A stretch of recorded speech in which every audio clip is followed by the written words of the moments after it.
आइए अभी हम लोग पढ़ना शुरू करेंगे इंडियन कॉन्ट्रैक्ट एक्ट 1872। यह चैप्टर चार्टर्ड अकाउंटेंसी में सबसे ज्यादा इंपॉर्टेंट चैप्टर है। जैसा कि बेसिक क्लास में हम लोगों ने इंट्रोडक्शन क्लास में मैंने तुमको बताया था कि ये 22 मार्क्स का चैप्टर है। इंस्टीट्यूट इससे 22 मार्क्स के क्वेश्चंस पूछता ही पूछता है।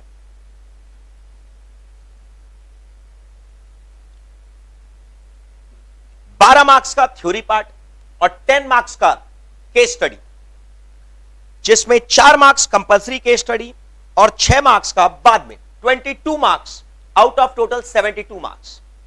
This becomes a very very important chapter for all students, चाहे वो आप चार्टर्ड अकाउंटेंसी कर रहे हैं, चाहे आप सीएमए कर रहे हैं।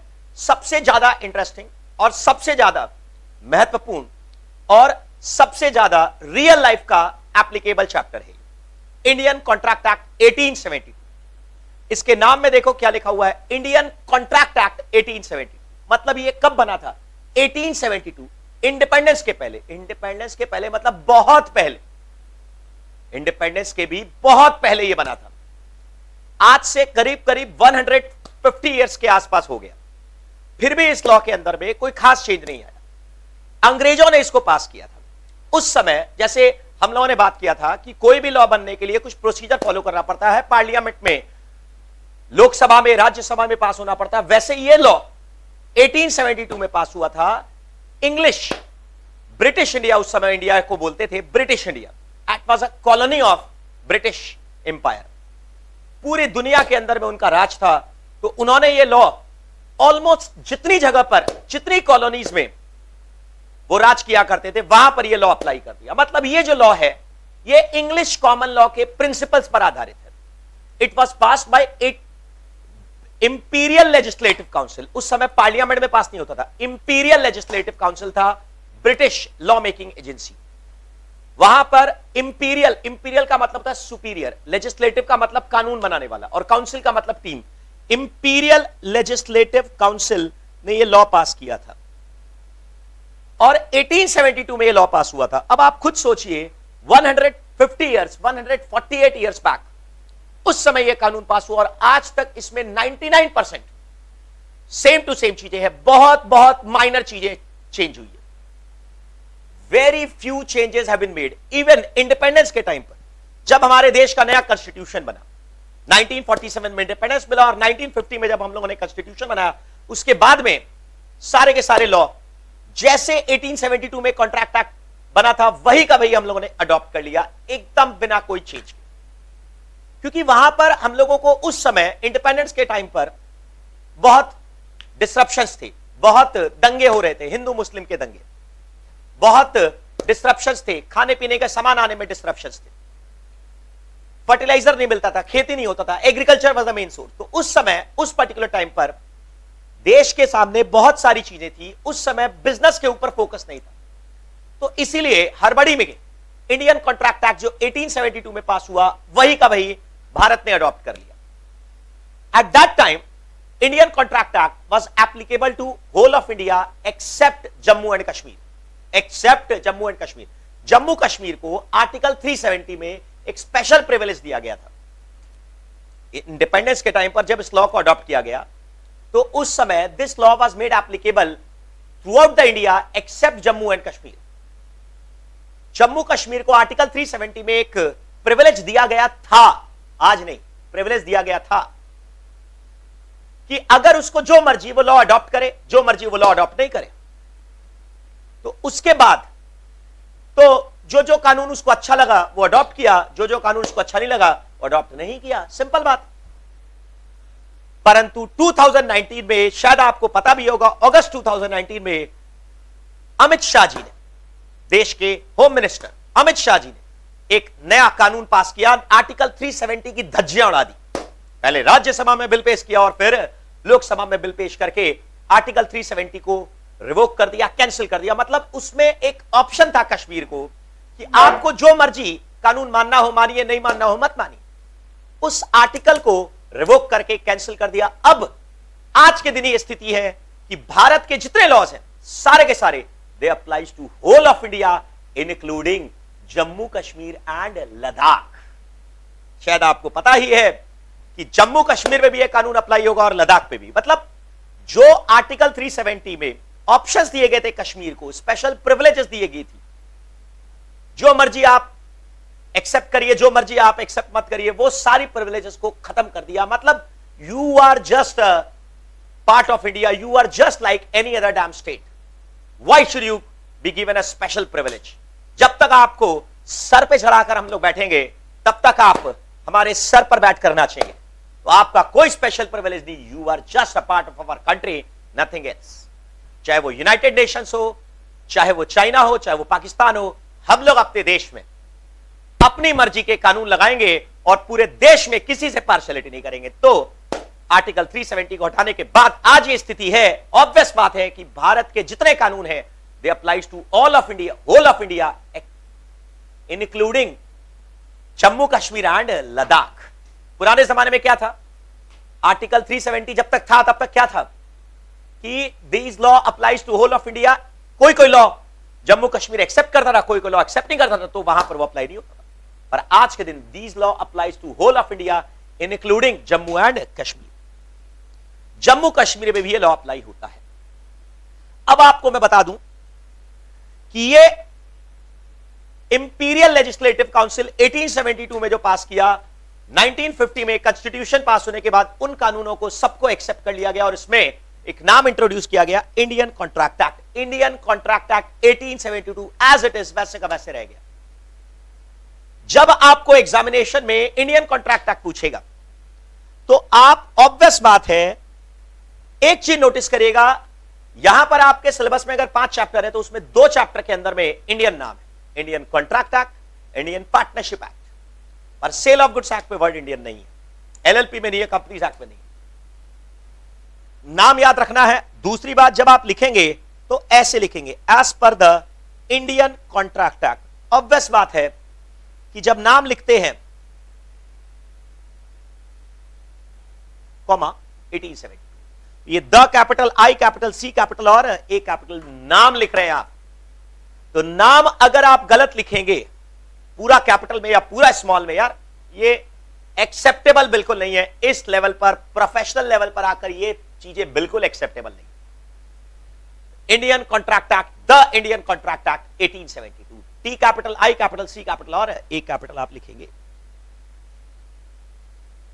आपने अभी अभी मेरे से सुना कि यह law applies to whole of India including Jammu and Kashmir and Ladakh.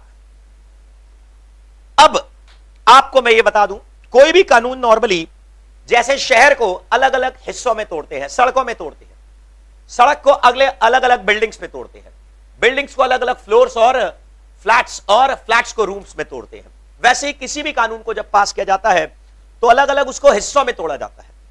सबसे पहला हिस्सा होता है सेक्शन 1। सेक्शन 1, उसके अंदर में नॉर्मली इंट्रोडक्शन रहता है। इंट्रोडक्शन का मतलब होता है ये लॉ कब पास हुआ, कब से अप्लाई होगा, कहां कहां पर अप्लाई होगा। उसके अंदर में इस लॉ का सेक्शन 1 में लिखा हुआ है, this law was enacted on 25 अप्रैल। मतलब पास हुआ था, इंपीरियल लेजिस्लेटिव काउंसिल ने पास किया 25 अप्रैल 1872। ये सब पुराने जमाने में जब सीपीटी हुआ करता था उसमें ऑब्जेक्टिव पूछता था, ठीक है कोई बात नहीं, परंतु this law was made applicable from 1 सितंबर 1872। इनैक्ट कब हुआ, पास कब हुआ, 25 अप्रैल 1872, परंतु अप्लाई कब से हुआ, 1 सितंबर 1872। This law is applicable to whole of India including Jammu and Kashmir and Ladakh. तो सेक्शन 1 में, इंट्रोडक्शन में, लॉ कब पास हुआ, कब से अप्लाई होगा, कहां कहां पर अप्लाई होगा, ये सारी चीजें लिखी रहती है सेक्शन 1 में। कहां पर लिखी रहती है, सेक्शन 1। फिर उसके बाद सेक्शन नंबर 2 में डेफिनेशंस होती है। जैसा कि आप शायद जानते हैं डेफिनेशंस का मतलब, जैसे एक इंसान को एक नाम दे दिया जाता है, you are given a name, आपको एक नाम दे दिया, उससे आपकी पूरी आइडेंटिटी समझ में आ गई। अब आपका फिजिकल स्ट्रक्चर, आपका मेंटल स्ट्रक्चर किसी को बोलने की दरकार नहीं, आपको गुस्सा आता है कि आप बहुत शांत स्वभाव के हैं, आप इंटेलिजेंट है कि बहुत बेवकूफ टाइप के हैं, मतलब समझो जरा, आपका रंग गोरा है कि काला है, ये सारा डिस्क्रिप्शन देने के बजाय एक इंसान को नाम दे दिया गया और उस नाम से आप जाने जाते हैं। वैसा ही आपके बारे में अगर कोई भी कुछ बोलता है तो आपका पूरा फिजिकल स्ट्रक्चर बताने की, मेंटल स्ट्रक्चर बताने की, बायोलॉजिकल स्ट्रक्चर बताने की दरकार नहीं है, उसको सिर्फ आपका नाम बताने की दरकार है। वैसे ही एक बार आपको डिफाइन कर दिया गया, एक पॉइंट को डिफाइन किया गया, उसके बाद में बार बार बार बार बार बार उसके बारे में बोलने की जरूरत नहीं पड़ती, उसको बोलते हैं डेफिनेशन। सेक्शन 2 में डेफिनेशन है, क्या है बताओ? डेफिनेशन। और सेक्शन 3 से कानून स्टार्ट होता है, लॉ स्टार्ट्स। सेक्शन 1 में इंट्रोडक्शन, सेक्शन 2 में डेफिनेशन, और सेक्शन 3 से क्या होता है? लॉ स्टार्ट होता है। अब अगर मान लो किसी लॉ को, सेक्शन को अगर हिस्सों में तोड़ना हो, तो इस लॉ की बात नहीं कर रहा हूं मैं, कोई भी कानून की बात कर रहा हूं। मान लो सेक्शन 5, उसके अगर हिस्से तोड़ने हो तो 1 2 3, इसको आप बोलते हैं सब सेक्शन। क्या बोलते हैं इसको? Sub section. सेक्शन का हिस्सा को क्या बोलते हैं? Sub section. अगर उनको भी अगर ब्रेक करना हो, ए बी, तो उनको बोलते हैं क्लॉज। क्या बोलते हैं उनको? क्लॉज। जैसे मकान को अलग अलग अलग फ्लोर्स में तोड़ते हैं, वैसे ये मकान समझ लो, ये फ्लोर समझ लो, और ये मन में सोचो फ्लैट्स हिस्सों में तोड़ते हैं। और फिर क्लॉज के बाद में फिर से रोमन नंबर्स में लिखा जाता है सब क्लॉज। क्या लिखा जाता है? Sub clause. तो ये किसी भी लॉ का एक स्ट्रक्चर होता है। जैसे मान लो अगर इसको डायरेक्टली रेफर करना हो तो हम क्या बोलेंगे? Section 5 3 B 2। इसका मतलब क्या है? सेक्शन। इसका मतलब क्या है? Sub section.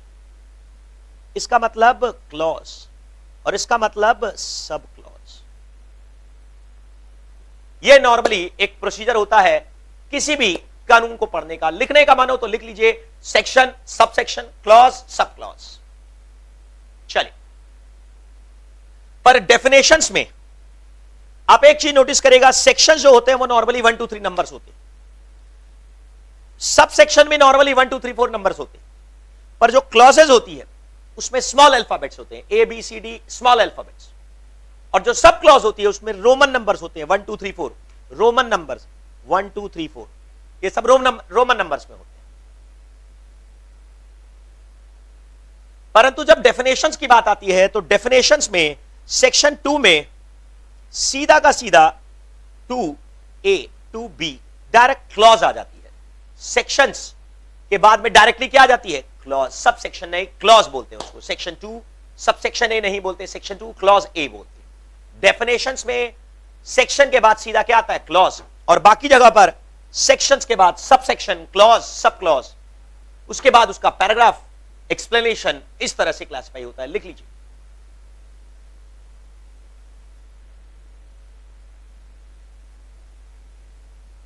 दूसरी बात, कोई भी कानून जब देश में पास होता है,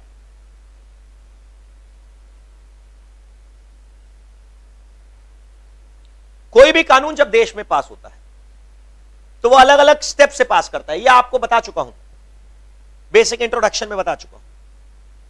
उसको क्या बोलते हैं? एक्ट। आपको शायद बेसिक इंट्रोडक्शन में बताता है एक्ट क्या होता है, रूल्स क्या होता है, रेगुलेशंस क्या होता है। यह सब चीज हम लोगों ने बेसिक इंट्रोडक्शन में बात किया था। और वैसे भी हम लोग इसको इकोनॉमिक्स में बीसीके में पढ़ते हैं। एक्ट का मतलब जो लंबा कानून पास होता है उसको बोलते हैं एक्ट। मतलब पहले लोकसभा, फिर राज्यसभा, पहले लॉ मिनिस्ट्री, फिर कैबिनेट, फिर लोकसभा, फिर राज्यसभा, ऐसे करके पास होता है, उसको बोलते हैं एक्ट। उसके बाद प्रेसिडेंट साइन करता है और फिर उसके बाद गवर्नर साइन करता है, प्रेसिडेंट साइन करता है और उसके बाद ऑफिशियल गजट में पास। ये सब हम लोग बात कर चुके हैं। एक्ट, रूल्स, रेगुलेशंस, ये सब ऐसे भी हम लोग बात करेंगे, दूसरे टॉपिक पे बात करेंगे।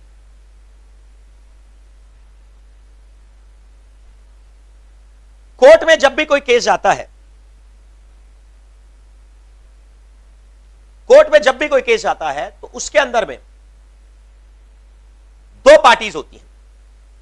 जैसे मान लो अगर कोई केस गया ललमन शुक्ला वर्सेस गौरीधर,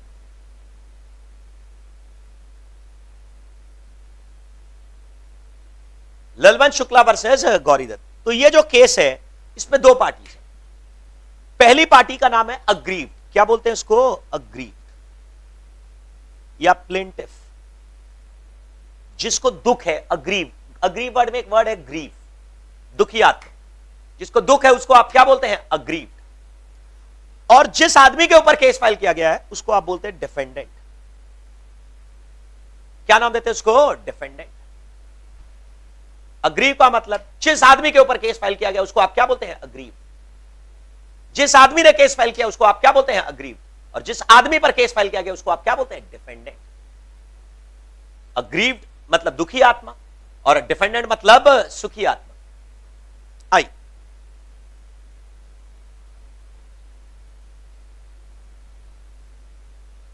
अब मैं आपको बताता हूं, इंडियन कॉन्ट्रैक्ट एक्ट 1872 के बारे में डिस्कस करता हूं।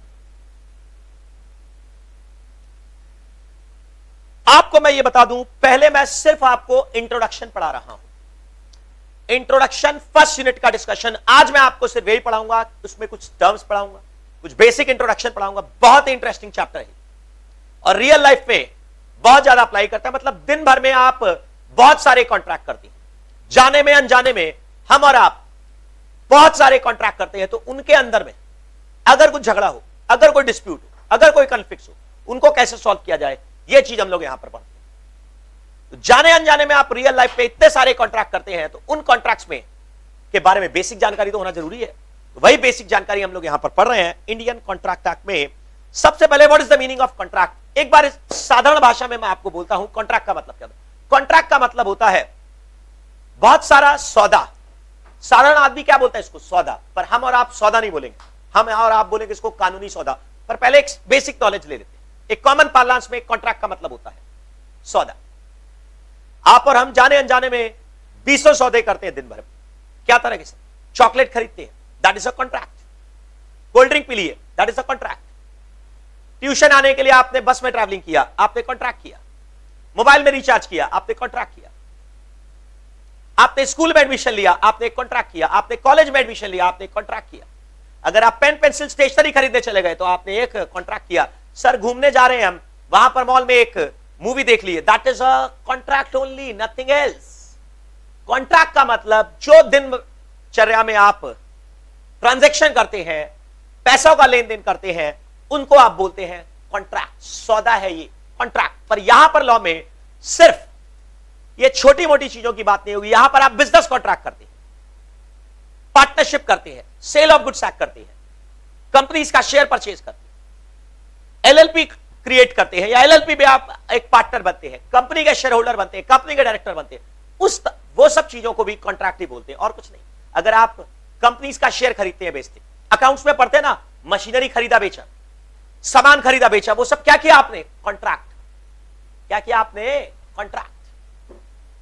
सामान खरीद कर लाए, सामान बेचकर पैसा रिकवर किए, एम्प्लॉय को सैलरी दिए, ये सब क्या है? एक कॉन्ट्रैक्ट ही तो है। और क्या है?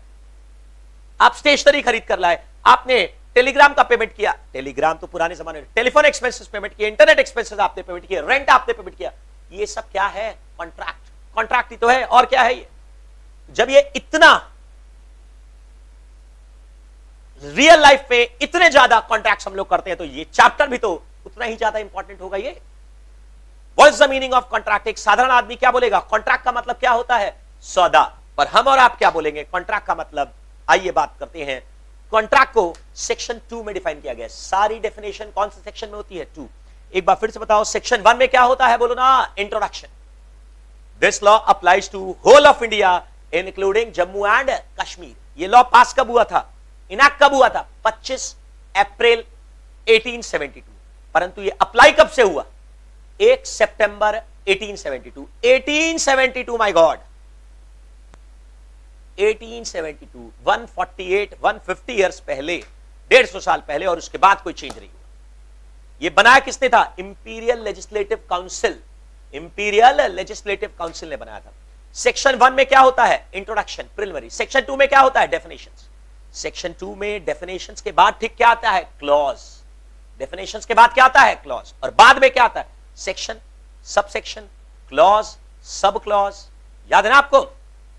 आई, कॉन्ट्रैक्ट का मतलब क्या होता है बताओ? सौदा, कानूनी सौदा, जो आपको दिन भर में जो जो रोजमर्रा के काम करते हैं वो सब कॉन्ट्रैक्ट है। अकाउंट्स में आप जितनी एंट्री पास करते हैं वो सारे के सारी कॉन्ट्रैक्ट ही तो है।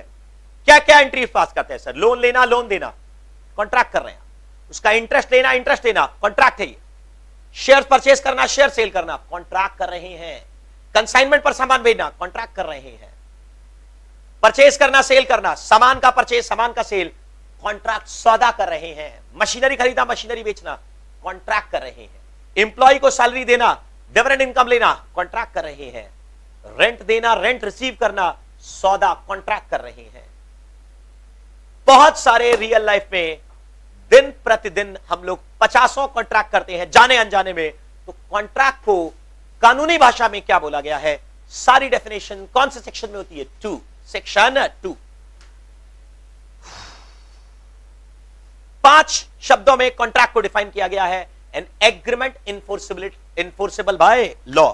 सेक्शन कौन सा है सर? सेक्शन नंबर एग्जाम में लिखना जरूरी है क्या? सेक्शन नंबर एग्जाम में लिखना जरूरी है क्या? नहीं, बिल्कुल नहीं सर। एग्जाम में सेक्शन नंबर लिखना बिल्कुल जरूरी नहीं है, बट इंपॉर्टेंट सेक्शन नंबर अगर हो सके, अगर आप 100% श्योर हो कि आपको 100% याद है और एकदम सही याद है, तब आप एग्जाम में लिखिएगा, वरना आप सेक्शन नंबर को एग्जाम में मत लिखिएगा। कोई मार्क्स नहीं कटेगा, डोंट वरी एट ऑल। पर जो इंपॉर्टेंट सेक्शन है वो जरूर याद रखने होंगे, बेटर रहता है। सर अगर सेक्शन 2H जैसे आपने अभी बताया कॉन्ट्रैक्ट का डेफिनेशन, अगर वो याद नहीं हो सेक्शन 2H, तो सर क्लॉज नंबर याद नहीं है, कोई बात नहीं, सेक्शन 2 लिख दी। सर वो भी याद नहीं है, as per the Indian contract act. Sir chapter का नाम याद नहीं है, आई एम सॉरी, कुछ याद नहीं। होपफुली एग्जाम का डेट तो याद होगा, तो चैप्टर का नाम अगर आपको याद नहीं है तब तो बोलना ही बेकार है।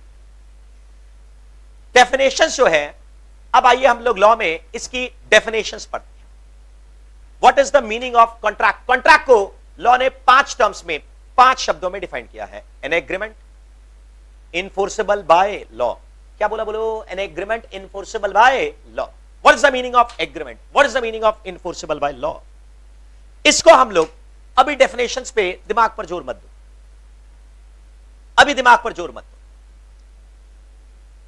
कॉन्ट्रैक्ट का डेफिनेशन क्या बोला? N agreement enforceable by law. एक बार मेरे साथ साथ में बोलो ना, N agreement enforceable by law. What is the meaning of agreement? What is the meaning of enforceable by law? Agreement क्या होता है, इन्फोर्सेबल बाय लॉ क्या होता है? इसमें 2 पॉइंट्स है। पहले एक एग्रीमेंट होना चाहिए और फिर वो इन्फोर्सेबल बाय लॉ होना चाहिए, तभी उसको एक कॉन्ट्रैक्ट बोलते हैं। कॉन्ट्रैक्ट का साधारण तौर पर मतलब क्या है? कानूनी सौदा। एक ऐसा सौदा, एक ऐसा एग्रीमेंट जिसमें कोर्ट आपको हेल्प करे, उसको बोलते हैं कॉन्ट्रैक्ट। लिख लो, कॉन्ट्रैक्ट का मतलब हिंदी में लिखो, कानूनी सौदा। एक ऐसा सौदा जिसमें कोर्ट हेल्प करे।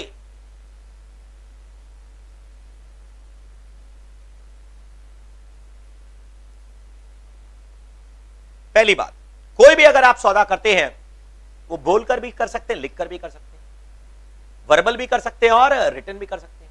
ओरल और रिटन सब कुछ अलग हुआ। पर पहली बात सर, कॉन्ट्रैक्ट का मतलब क्या है?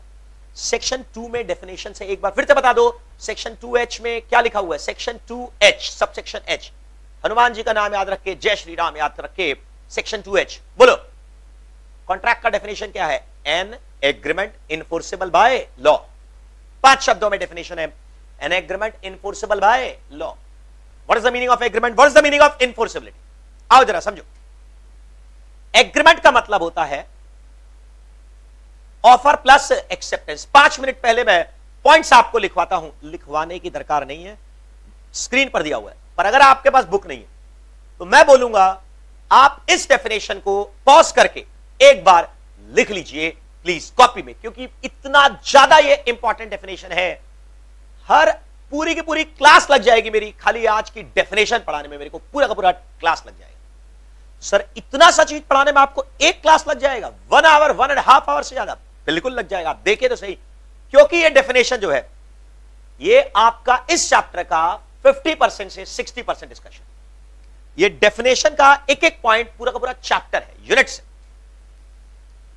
एग्रीमेंट पर यूनिट है, कंसिडरेशन पर यूनिट है, कैपेसिटी टू कॉन्ट्रैक्ट पर यूनिट है, फ्री कंसेंट पर, लीगलिटी पर, नॉट डिक्लेयर्ड एज वॉइड, इन सब पर पूरे के पूरे चैप्टर्स हैं। तो ऑब्वियस बात है अगर चैप्टर है तो चैप्टर के अंदर में सब चैप्टर अगर यूनिट्स हैं उनको पढ़ाने में तो टाइम तो लगना ही है, उसका क्या करिएगा। What is the meaning of contract? Contract का मतलब होता है an agreement enforceable by law. What is the meaning of agreement? Agreement का साधारण तौर पर लोग बात करते हैं कि दो लोग राजी हो गए, उसको आप बोलते हैं एग्रीमेंट। साधारण भाषा में एग्रीमेंट का मतलब क्या होता है? दो लोग राजी हो गए, उसको आप क्या बोलते हैं? एग्रीमेंट। दो लोग अगर एक दूसरे से राजी हो गए तब उसको क्या बोलते हैं? एग्रीमेंट। और इन्फोर्सेबल बाय लॉ का मतलब क्या है? इन्फोर्सेबल बाय लॉ का मतलब है कोर्ट हेल्प करेगा या कोर्ट हेल्प नहीं करेगा, लीगल ऑब्लिगेशन।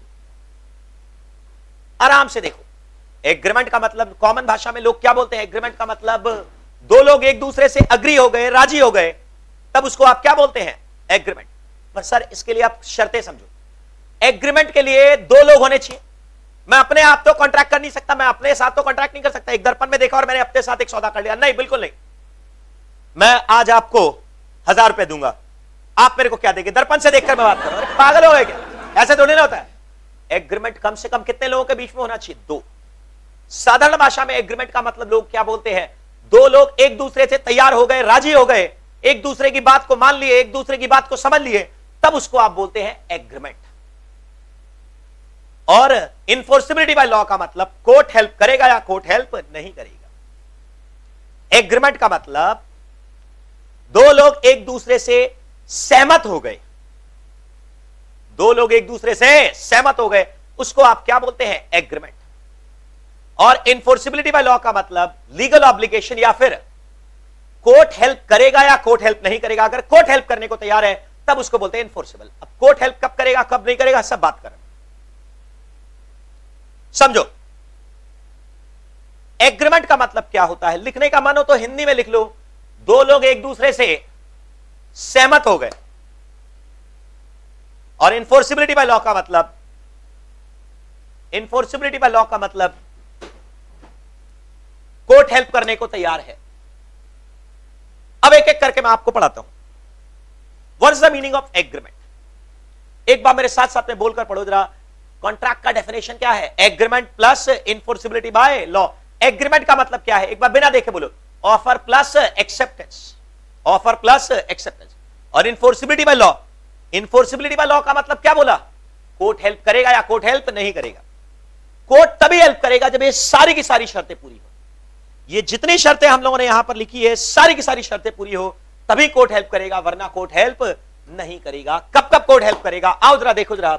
सबसे पहला शर्त है intention to create legal relationship. पहला शर्त क्या है? Intention to create legal relation. दूसरा शर्त क्या है?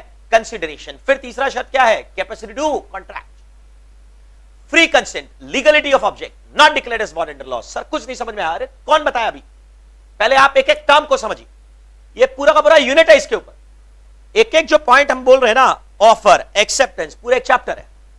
Consideration, capacity, free consent, legality, not declared, सबके ऊपर पूरा का पूरा चैप्टर है। तो आप कैसे सोच लिए एक क्षण में पूरा का पूरा डिस्कशन लगेगा, इनका मीनिंग पूरा का पूरा क्लास लग जाएगा इन्हीं का मीनिंग बताने में। तो कैसे आप सोच लेंगे कि 1 मिनट में समझ में आ जाएगा? कॉन्ट्रैक्ट का मतलब क्या बोला? एक ऐसा सौदा जिसमें कोर्ट हेल्प करने को तैयार। कॉन्ट्रैक्ट का मतलब है agreement enforceability by law, an agreement enforceable by law. Section 2H, section क्या? 2H, an agreement enforceable bye law. अब ये एग्रीमेंट का मतलब क्या होता है? एग्रीमेंट का मतलब होता है ऑफर प्लस एक्सेप्टेंस। अभी जो मैं आपको मैथमेटिक्स के हिसाब से समझा रहा हूं उसके हिसाब से समझिएगा। एग्रीमेंट का मतलब क्या होता है? Offer plus acceptance. What is the meaning of offer? What is the meaning of acceptance? Offer का मतलब क्या? ऑफर का मतलब होता है अपना फीलिंग्स को एक्सप्रेस करना। क्या बोला? एक बार फिर से बोलिए। अपना फीलिंग्स को एक्सप्रेस करना, सामने वाले की सहमति लेने की इच्छा से, तब आप उसको बोलते हैं ऑफर। मैं फिर से दोहराता हूं, फीलिंग्स को एक्सप्रेस करना, सामने वाले की सहमति लेने की नीयत से, तब आप उसको बोलते हैं ऑफर। और जब सामने वाला सहमत हो जाए तब उसको आप बोलते हैं एक्सेप्टेंस। दो शब्द बोले, एक्सप्रेशन ऑफ फीलिंग्स,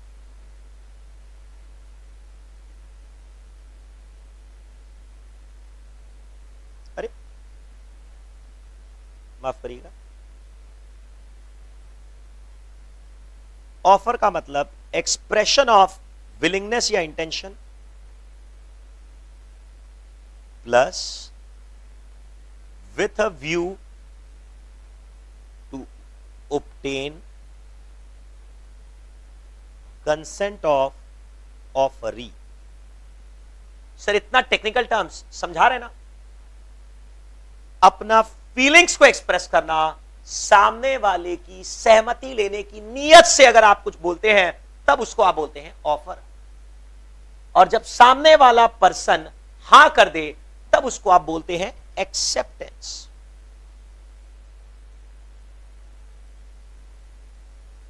अगर ऑफर को एक्सेप्ट कर लिया जाए तब बनता है, यहां पर हम लोगों ने क्या बोला, एग्रीमेंट। मैं आपको बताऊंगा ऑफर को जब एक्सेप्ट कर लिया जाए तब बनता है प्रॉमिस। बात करेंगे, हम बात कर रहे हैं, I will be talking about this. पहले मैं आपको बताता हूं एग्रीमेंट का मतलब क्या है। एग्रीमेंट का मतलब है ऑफर को जब एक्सेप्ट कर लिया जाए, जब कोई आदमी अपना फीलिंग्स को एक्सप्रेस करता है। क्या बोला? जब कोई आदमी अपना फीलिंग्स को एक्सप्रेस करता है तब उसको बोलते हैं ऑफर। नहीं नहीं नहीं नहीं, फीलिंग्स को एक्सप्रेस करना, कुछ बोलने को ऑफर नहीं बोलते। सामने वाले की सहमति लेने की नियत से तब उसको बोलते हैं ऑफर। क्या चीज? दो शब्द है, फीलिंग्स को एक्सप्रेस करना, सामने वाले की क्या लेने की इच्छा से, सहमति लेने की इच्छा से, तब उसको आप बोलते हैं ऑफर। खाली फीलिंग्स को एक्सप्रेस करने को ऑफर नहीं बोलते, सामने वाले की सहमति ले। एग्जाम्पल के तौर पर, मेरा मकान बहुत सुंदर है, इतना बड़ा मकान है कि आप उसमें अगर चलने लगेंगे तो चलते चलते थक जाएंगे। मेरा मकान इतना बड़ा है कि आप इसमें अगर गाड़ी चलाना एक तरफ से स्टार्ट करेंगे तो दूसरी तरफ गाड़ी चलाते चलाते आपका पेट्रोल खत्म हो जाएगा। सर कुछ ज्यादा फेंक रहे। अरे मन में सोचो ना, मेरा मकान इतना ऊंचा है, इतना ऊंचा है कि वहां पर अगर आप छत पर खड़े होकर देखेंगे तो आपको दूसरा देश नजर आने लगेगा। कुछ ज्यादा ही फेंक रहे सर, एग्जाम्पल है, समझो ना। This is not an offer. मैं अपना फीलिंग्स को एक्सप्रेस कर रहा हूं, बस मैं अपने मकान की बड़ाई कर रहा हूं, दैट इज नॉट ऑफर। परंतु अगर मैं उसमें साथ में ये भी जोड़ दूं, क्या तुम मेरा मकान खरीदोगे क्या, तब उसको आप बोलते हैं ऑफर। ऑफर का मतलब होता है फीलिंग्स को एक्सप्रेस करना, सामने वाले की सहमति लेने की इच्छा से, तब आप उसको बोलते हैं ऑफर। नहीं समझे? फिर से बोलता हूं। एक लड़के ने एक लड़की को कहा, मैं बहुत पैसे कमा चुका हूं, मेरा बहुत बड़ा घर है, मेरे पास 4-4 गाड़ियां हैं, 20 नौकर चाकर है। नहीं, आगे ये नहीं बोलेगा कि तेरे पास क्या है। अरे वो लड़की को बता रहा है खाली। और मैं सोच रहा हूं कि अब मैं लाइफ को सेटल कर लूं, मैं शादी कर लूं, अकेले जिंदगी बसर नहीं कर सकता। This is not an offer, this is expression of intention, this is expression of intention. परंतु अगर साथ में अगर वो ये जोड़ दे, क्या तुम मुझसे शादी करोगी, अगर साथ में ये जोड़ दे कि क्या तुम मेरे से शादी करोगी, तब इसको आप बोलेंगे ऑफर। तब क्या बोलेंगे इसको? ऑफर। डिफरेंस समझ में नहीं आया? मैंने कहा जब तक अपने बारे में वो बड़ा चलाकर बोल रहा है, मेरे पास बहुत पैसा है, बहुत बड़ा घर है, बहुत सारी गाड़ियां हैं, बहुत सारे नौकर चाकर हैं, दैट इज एक्सप्रेस, मैं सोच रहा हूं कि मैं शादी कर लूं, that is expression of intention, nothing else, और कुछ नहीं है ये। पर जब साथ में वो सामने वाले को ये बोल दी, क्या तुम मुझसे शादी करोगी, तब इसको आप बोलते हैं ऑफर। फीलिंग्स को एक्सप्रेस करना, सामने वाले की सहमति लेने की इच्छा से, तब उसको आप बोलते हैं ऑफर। मेरे साथ साथ में बोलना, एक्सप्रेशन ऑफ इंटेंशन नहीं है, वैसे कानूनी भाषा में expression of willingness, expression of willingness with a view to obtain consent of offeree. अब ये ऑफरर क्या होता है, ऑफरी क्या होता है, बता रहा हूं, आई एम एक्सप्लेनिंग। ऑफरर कौन होता है, ऑफरी कौन होता है? जो आदमी ऑफर देता है उसको आप बोलते हैं ऑफरर, उसको आप क्या बोलते हैं, ऑफरर। जिन लोगों को ऑफर दिया जाता है उनको आप बोलते हैं ऑफरी। फिर से बोलिए। लड़के ने लड़की को कहा कि क्या तुम मुझसे शादी करोगी, तो लड़का क्या बन गया, ऑफरर। लड़की क्या बन गई, ऑफरी। क्या बन गई लड़की, ऑफरी। नहीं समझ, that is known as offer. लड़का क्या हो गया, ऑफरर। लड़की क्या बन गई, ऑफरी। आपने मेरे से पूछा सर आप मुझे पढ़ाएंगे क्या, आप क्या बन गए, ऑफरर। क्या बन गए आप, ऑफरर। और मैं कौन बन गया, ऑफरी। जो आदमी ऑफर देगा उसको क्या बोलते हैं, ऑफरर। जो आदमी को ऑफर दिया जाता है उसको क्या बोलते हैं, ऑफरी। अगर मैंने तुमसे पूछा क्या तुम मेरा मकान खरीदोगे क्या 50 करोड़ रुपए में, तो मेरे को क्या बोला जाएगा, ऑफरर। और आपको क्या बोला जाएगा, ऑफरी। ऑफर का डेफिनेशन क्या है, हम क्या चीज पढ़ा रहे हैं समझ में आ रहा है, कॉन्ट्रैक्ट का डेफिनेशन पढ़ा रहे हैं। कॉन्ट्रैक्ट को पढ़ने के पहले एग्रीमेंट को पढ़ना बहुत जरूरी है। एग्रीमेंट का मतलब साधारण भाषा में क्या होता है, दो आदमी एक दूसरे से सहमत हो जाए उसको क्या बोलते हैं, एग्रीमेंट। दो आदमी एक दूसरे से सहमत हो जाए उसको क्या बोलते हैं, एग्रीमेंट। अब इसमें एक शब्द है ऑफर प्लस एक्सेप्टेंस। ऑफर का मतलब होता है एक्सप्रेशन ऑफ इंटेंशन, अपनी फीलिंग्स को एक्सप्रेस करना, विलिंगनेस, अपनी इच्छा को एक्सप्रेस करना, सामने वाले की सहमति लेने की इच्छा से, तब उसको आप बोलते हैं ऑफर। सिर्फ फीलिंग्स को एक्सप्रेस करना, that is not an offer. मैं इस साल के अंत तक शादी करना चाहता हूं, मैं सोच रहा हूं मैं सेटल हो जाऊं, मैं सोच रहा हूं घर गृहस्थी बसा लूं, मैं सोचता हूं किसी लड़की से शादी कर लूं। ऑब्वियसली लड़का तो लड़की से शादी करेगा, नेचुरल होगा तभी, नॉर्मल होगा तभी। तो अपनी फीलिंग्स को एक्सप्रेस करने को ऑफर नहीं बोलते, सामने वाले की सहमति लेने की नीयत होनी चाहिए, तब उसको आप ऑफर बोलते हैं। बढ़ा चढ़ाकर अपने आप को बोलना, दैट इज नॉट ऑफर। पर सामने वाले को सहमति लेने की नीयत होनी चाहिए, तब उसको आप बोलते हैं ऑफर। दो चीजें हैं, एक बार मेरे साथ साथ में बोलो तो, expression of intention plus with a view to obtain consent of offering. Consent का मतलब होता है सहमति, कंसेंट का मतलब होता है सहमति, राजी, तब उसको आप नाम देते हैं ऑफर। और अगर वो लड़की हां कर दे तब उसको आप बोलते हैं एक्सेप्टेंस। क्या बोलते हैं उसको, एक्सेप्टेंस। ऑफर को जब एक्सेप्ट कर लिया जाता है, तब मैं आपको बाद में पढ़ाऊंगा, तब बनता है एक प्रॉमिस। ऑफर को जब एक्सेप्ट कर लिया जाता है तब बनता है प्रॉमिस। रुकिए तो, शांति तो रखिए। सर आपने तो ऑफर प्लस एक्सेप्टेंस एग्रीमेंट लिख दिया, अरे रुकिए ना। जब मेरे ऑफर को तुमने एक्सेप्ट कर लिया तब क्या बनता है, प्रॉमिस। एक वादा, एक वादा। सर क्या आप मुझे पढ़ाएंगे क्या, हां मैं तुमको पढ़ाऊंगा। तो आपने ऑफर दिया, मैंने इसको एक्सेप्ट कर लिया। आप फीलिंग्स को एक्सप्रेस कर रहे हैं सामने वाले की सहमति लेने की नीयत से, तब इसको आप ऑफर बोल रहे हैं। और मैं जब उसको हां कर रहा हूं, मैं उस सहमति को सहमति दे रहा हूं, तब इसको आप बोलते हैं एक्सेप्टेंस। तब ऑफर को एक्सेप्ट कर लिया जाता है तब बनता है प्रॉमिस। तब क्या बनता है, प्रॉमिस। ऑफर को एक्सेप्ट कर लेंगे तब क्या बनेगा, प्रॉमिस। मेरा प्रॉमिस आप एक्सेप्ट करें, आपका प्रॉमिस मैं एक्सेप्ट करूं, तब बनता है एग्रीमेंट। तब क्या बनता है, एग्रीमेंट। आपने मेरे को ऑफर दिया, सर आप मुझे पढ़ाएंगे क्या, मैं पढ़ना चाहता हूं। तो मैंने बोला हां मैं बिल्कुल पढ़ाऊंगा, मैं तुमको पढ़ाने बिल्कुल तैयार हूं। तो हमारे बीच में क्या बना, एक प्रॉमिस। फिर मैंने बोला क्या आप मुझे फीस देंगे क्या, इतना रुपया फीस है, आप मुझे फीस देंगे क्या। तो मैंने भी आपको ऑफर दिया, आपने बोला हां सर बिल्कुल देंगे।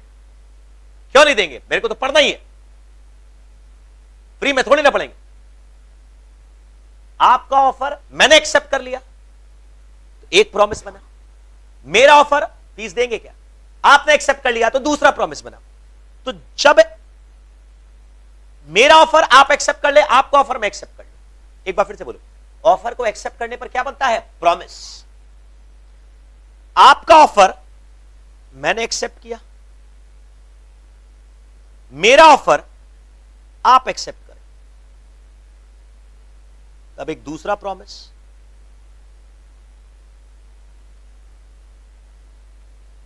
और जब प्रॉमिस प्रॉमिस दोनों जुड़ता है, मेरा ऑफर तुमने एक्सेप्ट किया, तुम्हारा ऑफर मैंने एक्सेप्ट किया, तो मेरा तुम्हारा एक प्रॉमिस, तुम्हारा मेरा एक प्रॉमिस, दोनों जोड़कर क्या बनता है, एग्रीमेंट। आपका ऑफर मैंने एक्सेप्ट किया, मेरा ऑफर आपने एक्सेप्ट किया, दोनों एक दूसरे का ऑफर को एक्सेप्ट करते हैं, तब बनता है एग्रीमेंट। जब दो लोग एक दूसरे से तैयार हो जाते हैं बातों पर, तब उसको आप नाम देते हैं क्या? Agreement. Sir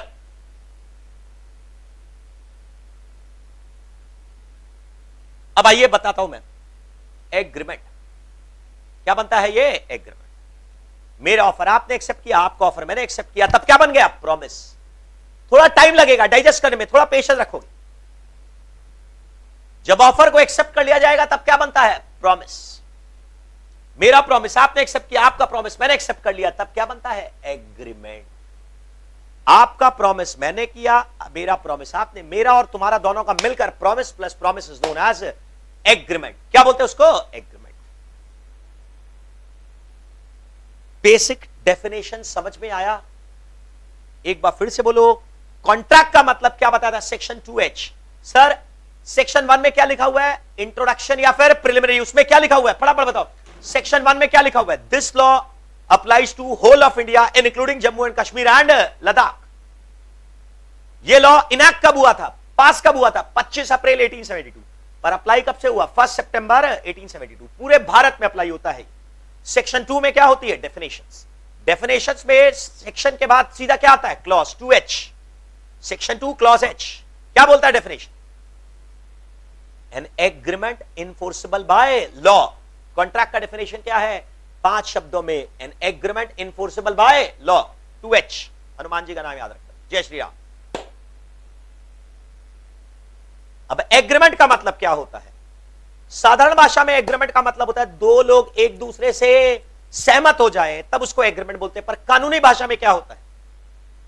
offer plus acceptance, फिर ऑफर प्लस एक्सेप्टेंस। बात कर रहा हूं ना। ऑफर का मतलब क्या होता है?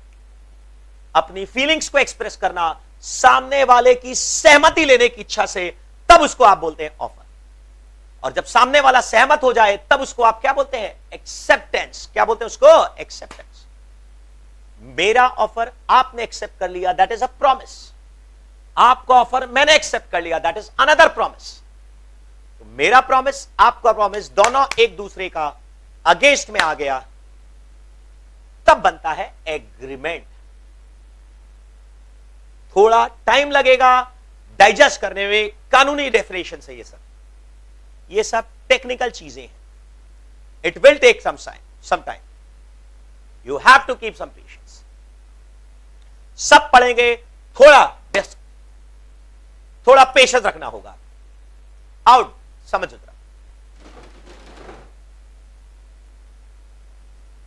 सबसे पहले बोलो कॉन्ट्रैक्ट का मतलब क्या है? Agreement plus enforceable by law. Contract का मतलब एक ऐसा सौदा जिसमें कोर्ट आपकी मदद करने को तैयार हो, उस तरह के एग्रीमेंट को क्या बोलते हैं? कॉन्ट्रैक्ट।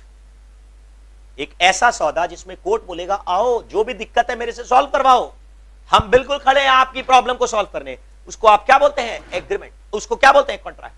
तो कॉन्ट्रैक्ट में पहले ये तो पढ़ो भाई, क्या होता है ये? एग्रीमेंट का मतलब क्या? Contract is equal to agreement plus enforceability by law.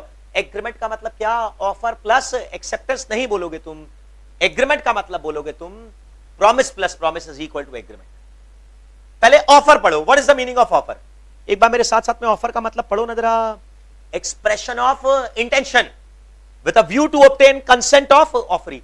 जो आदमी ऑफर देता है उसको क्या बोलते हैं? ऑफरर। जिस आदमी को ऑफर दिया जाता है उसको क्या बोलते हैं? ऑफरी।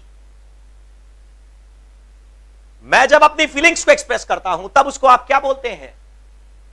नहीं, कुछ नहीं बोलते। जब मैं अपनी फीलिंग्स को एक्सप्रेस करता हूं ये सोचकर कि तुम्हारी सहमति लेने की इच्छा से अगर मैं कुछ बोलता हूं, तब उसको आप बोलते हैं ऑफर। जब तुम हां बोल दो तब उसको क्या बोलते हैं? एक्सेप्टेंस। मैंने तुमसे पूछा, आओ समझो जरा, मैंने तुमसे पूछा कल सुबह सुबह मॉर्निंग वॉक पे चलोगे क्या मेरे साथ? तो मैं अपनी फीलिंग्स को एक्सप्रेस किया, एक्सप्रेशन ऑफ इंटेंशन। तुम्हारी सहमति लेने की इच्छा से, तुम्हारी सहमति लेने की इच्छा से, तब उसको क्या बोलेंगे? With a view, offer. हां बिल्कुल चलूंगा मैं। अब तुमने हां कर दिया तो हम लोग दोनों के बीच में क्या बना? एक प्रॉमिस। क्या बन गया? एक प्रॉमिस। परंतु क्वेश्चन उठता है, ऑफर को एक्सेप्ट करने पर क्या बना? प्रॉमिस। क्या बन गया? प्रॉमिस। पर यह सिर्फ एक प्रॉमिस है। कोर्ट अगर इसमें हम लोग, अगर मान लो सुबह सुबह कल मैं नहीं आया और तुम पूरा शहर घूम लिए मॉर्निंग वॉक करते हुए, पूरा का पूरा मैदान का 50 चक्कर काट लिए, थक गए और कोर्ट में मेरे अगेंस्ट में केस फाइल कर दिया, नहीं, कोर्ट हेल्प नहीं करेगा। कोर्ट बोलेगा भागो यहां से। कोर्ट बोलेगा जब तक ये बाकी शर्तें पूरी नहीं होती, ये सारी शर्तें पूरी नहीं होती, तब तक मेरे पास मत आना, भागो यहां से, और कोई काम नहीं है, परेशान करने आ गए, भागो यहां से। सारी की सारी शर्तें पूरी करनी होगी, तब बनेगा एक कॉन्ट्रैक्ट। रुको, अब क्या क्या है बात करेंगे। ऑफर का मतलब क्या बोला? एक्सप्रेशन ऑफ इंटेंशन, सामने वाले की सहमति लेने की इच्छा दे, तब उसको क्या बोलते हैं? ऑफर। और जब सामने वाला हां कर दे, तब उसको आप क्या बोलते हैं? एक्सेप्टेंस। ऑफर को एक्सेप्ट करने पर क्या बनता है? प्रॉमिस, वादा। प्रॉमिस का मतलब तो जानते ही हो, दिन में 50 वादे करते हैं, और मेरा प्रॉमिस आपने एक्सेप्ट कर लिया, आपका प्रॉमिस मैंने एक्सेप्ट कर लिया, तब बनता है एग्रीमेंट। ऑफर प्लस एक्सेप्टेंस को अब से क्या बोलोगे तुम? प्रॉमिस। मेरा प्रॉमिस आप एक्सेप्ट कर लो, आपका प्रॉमिस मैं एक्सेप्ट कर लूं,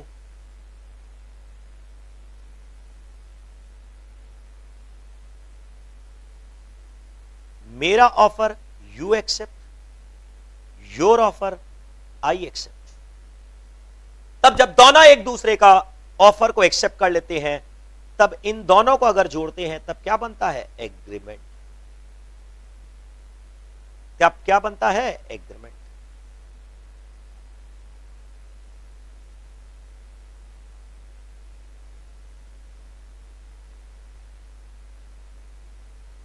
ऑफर का मतलब क्या? फीलिंग्स को एक्सप्रेस करना, सामने वाले की सहमति लेने की इच्छा से। अब जब सामने वाला हां कर दे, तब उसको आप क्या बोलते हैं? अरे अरे अरे। जब सामने वाला हां कर दे, तब उसको आप क्या बोलते हैं? एक्सेप्टेंस। आई। एग्रीमेंट का मतलब समझ गए क्या? एग्रीमेंट समझना बहुत ज्यादा जरूरी है, उसके बिना कुछ नहीं होगा। अब सवाल यह उठता है,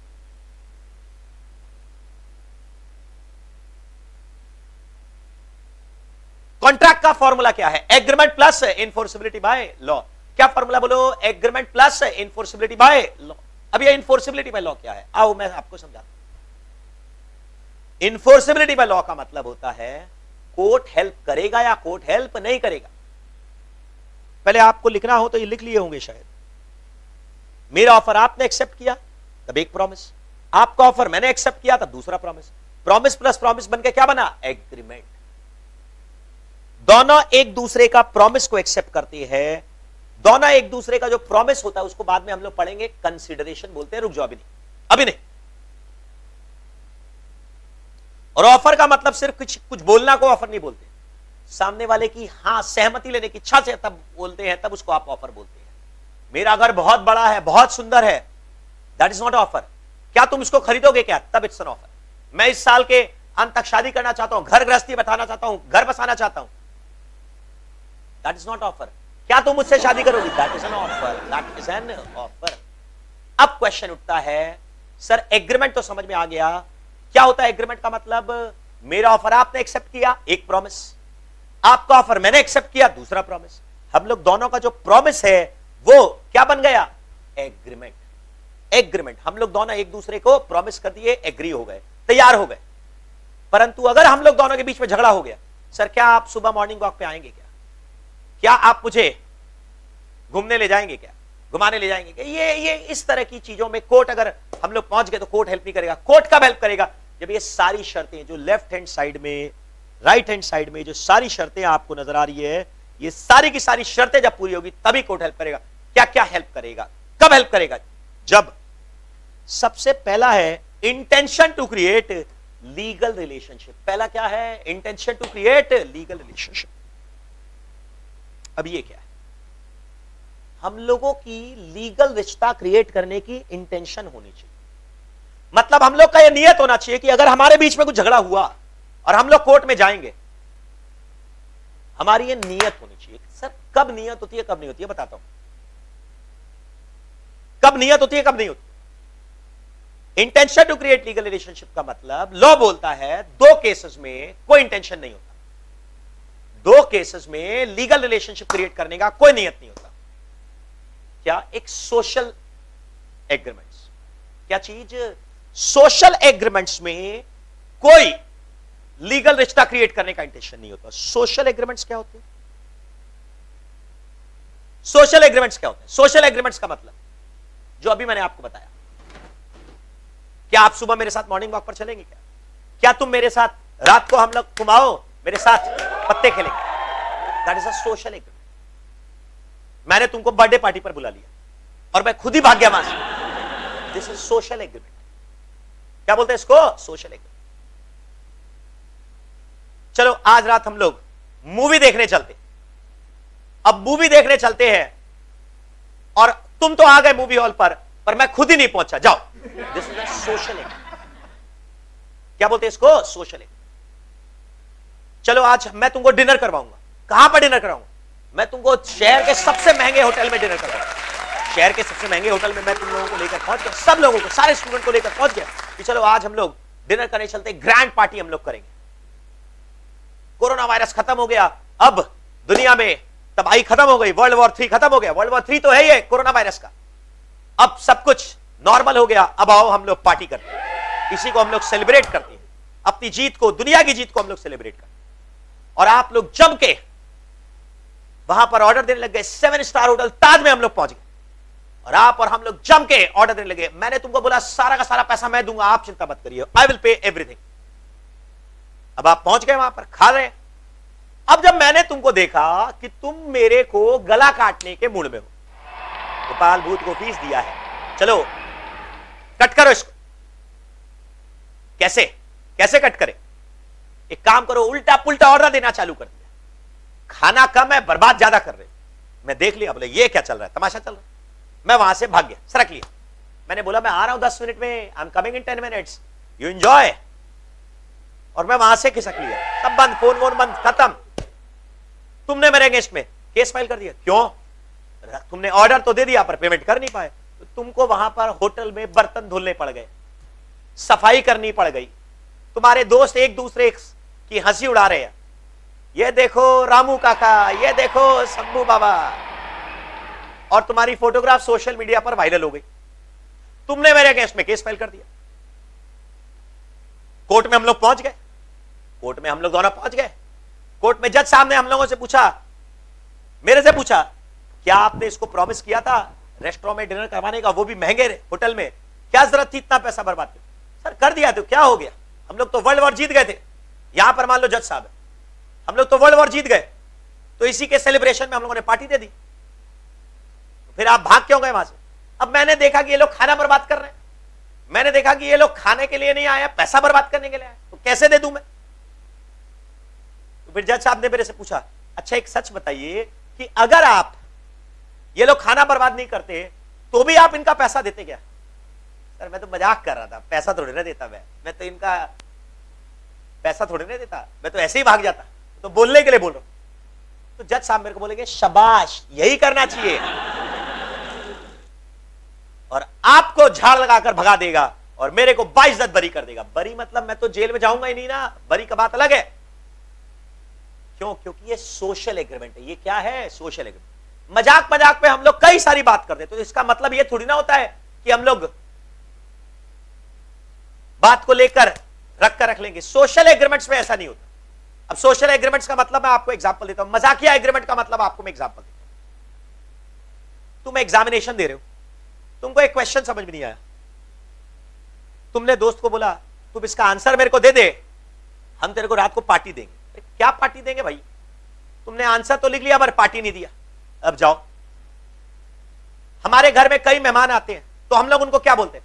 आपका ही घर है, जब मर्जी हो आइए, जब मर्जी हो जाइए, जितना दिन रहना रहिए, आपका ही घर है। अब कोई आदमी बेशर्म था, वो वहीं पर टिक गया, लो आप इन्हें तो बोला था जितना दिन रहना रहिए। अरे तो बोलने के लिए बोल दिए थे, कोई थोड़ी ना बात को पकड़ कर बैठ जाओगे। सोशल एग्रीमेंट्स में पत्ते खेलना है, बर्थडे पार्टी पर इनवाइट करना है, या फिर रेस्टोरेंट में इनवाइट करना है, या फिर मेहमान नवाजी करनी है, तो इसके लिए ये सब जो एग्रीमेंट्स होते हैं, ये सब में कोई इंटेंशन नहीं होता। लॉ बोलता है ये सब बकवास है, बेकार है। सोशल एग्रीमेंट्स में कोई इंटेंशन नहीं होता। कोर्ट बोलेगा भागो यहां से, और दूसरा होता है domestic agreement between husband and wife. क्या चीज बोला? Domestic agreement between husband and wife. Domestic agreements में भी कोई इंटेंशन नहीं होता। Domestic arrangement between husband and wife.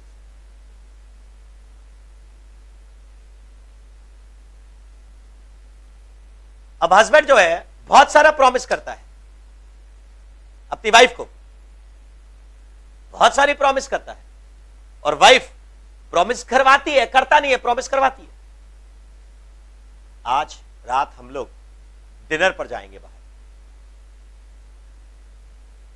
तो थोड़ी ना लेकर चला जाता है हस्बैंड बार बार, मैं तुमको गिफ्ट दूंगा। अरे क्या चीज का गिफ्ट दोगे? कोर्ट ये सब चीजों को जानता है।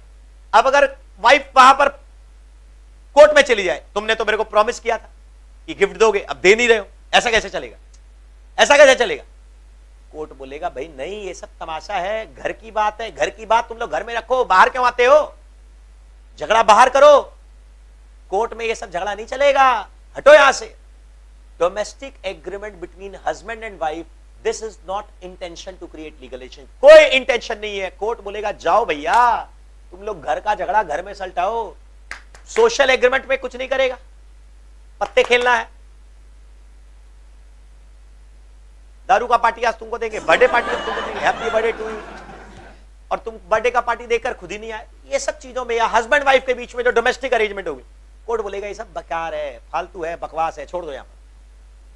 तो ये सब चीजों में कोर्ट आपकी मदद नहीं करता। कोई intention to create legal relationship. Court कब हेल्प करेगा? जब आपकी लीगल रिश्ता क्रिएट करने की नीयत हो। सिर्फ सोशल एग्रीमेंट्स का मतलब यह नहीं है कि marriage agreements are valid agreements, शादी का वादा कर दिया, that is a valid agreement. Social agreements का मतलब मैं छोटे सोशल एग्रीमेंट्स की बात कर। कल हम लोग सुबह घूमने जाएंगे, ये सब सोशल एग्रीमेंट्स। हम लोग गप्पे लड़ाएंगे, सोशल एग्रीमेंट्स। हम लोग साथ में होली खेलेंगे, सोशल एग्रीमेंट्स। हम लोग साथ में पटाखे चलाएंगे, सोशल एग्रीमेंट्स है। तुम मेरे घर आना, मैं तुमको मिठाइयां खिलाऊंगा, सोशल एग्रीमेंट्स। ये सब में कोर्ट हेल्प नहीं करेगा। जाओ भैया जाओ, तुम लोग झगड़ा बाद में करो, हमको यहां पर तंग मत करो। और हस्बैंड वाइफ के बीच का डोमेस्टिक अरेंजमेंट, इसमें भी कोर्ट आपकी हेल्प नहीं करेगा, जाओ। क्योंकि अगर इन सब में हेल्प करना लगता तो फिर कोर्ट बंद हो जाता। घर का झगड़ा लोग, बीवियां खास करके बोलती जाओ भाई, तुमने तो मेरे को वादा किया था, प्रॉमिस किया था, मेरे बर्थडे पर मेरे को घुमाने ले जाओगे, फॉरेन ट्रिप ले जाओगे, लेकर नहीं गए, नहीं, अब हम तुमको कोर्ट में लेकर जाएंगे। यार सबूत क्या? अरे सबूत व्हाट्सएप का चैट है हमारा। ऐसे थोड़ी ना। कोर्ट बोलता है इन सब चीजों में कुछ नहीं होता, इसीलिए मतलब हस्बैंड को रिलीफ दे दिया, यार तुम हाँ बोलो, बोल दो हाँ, खत्म।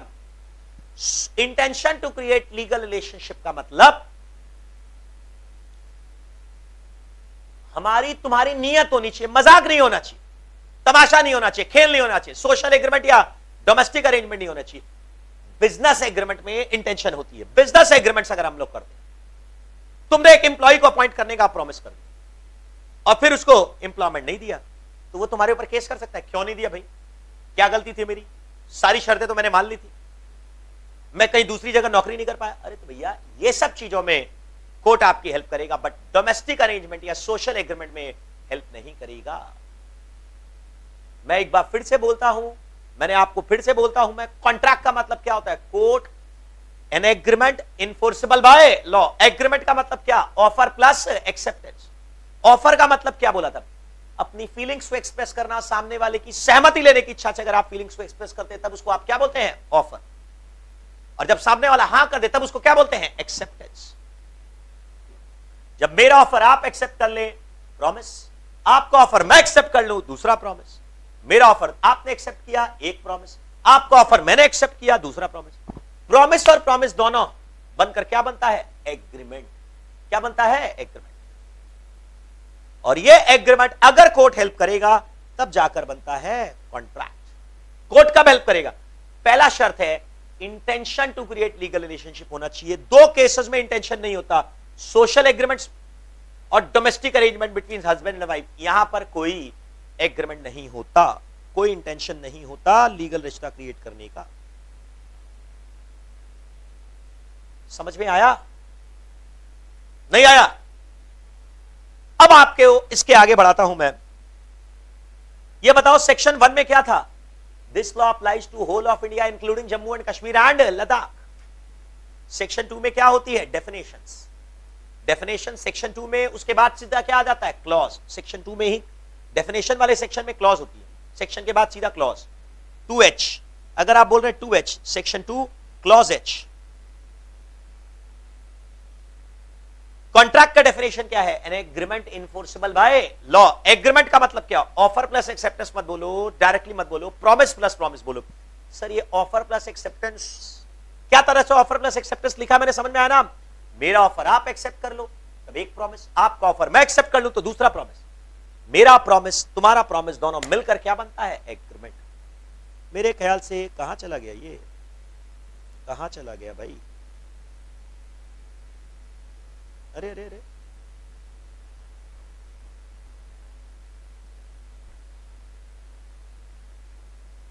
लिखा था क्या मैंने? हाँ ये रहा, मेरा ऑफर आप एक्सेप्ट कर लो, आपका ऑफर मैं एक्सेप्ट कर लूं, तब बनता है एक एग्रीमेंट। ऑफर का मतलब क्या है? इसमें जो ऑफर बोल रहे हैं, ये ऑफर का मतलब क्या है? अपनी इच्छाओं को व्यक्त करना, सामने वाले की सहमति लेने की इच्छा से, तब उसको आप क्या बोलते हैं? ऑफर। क्या बोलते हैं? ऑफर। ऑफर का मतलब expression of willingness with a view to obtain consent of offeree, that is known as offer. आप अपनी फीलिंग्स को एक्सप्रेस करते हैं सामने वाले की सहमति लेने की इच्छा से, तब उसको आप क्या बोलते हैं? ऑफर। जब सामने वाला हां कर दे तब उसको आप क्या बोलते हैं? एक्सेप्टेंस। आपको मैं पहले यह बता दूं कि आपको मैं बेसिक क्लास में जितना पढ़ाऊंगा, आप उसको नेक्स्ट क्लास में पहला दो क्लास तक आपको बुक में दिमाग नहीं लगाना, आपको सिर्फ सुनना है, समझना है और कुछ नहीं। Just need to understand, nothing else. Okay, next.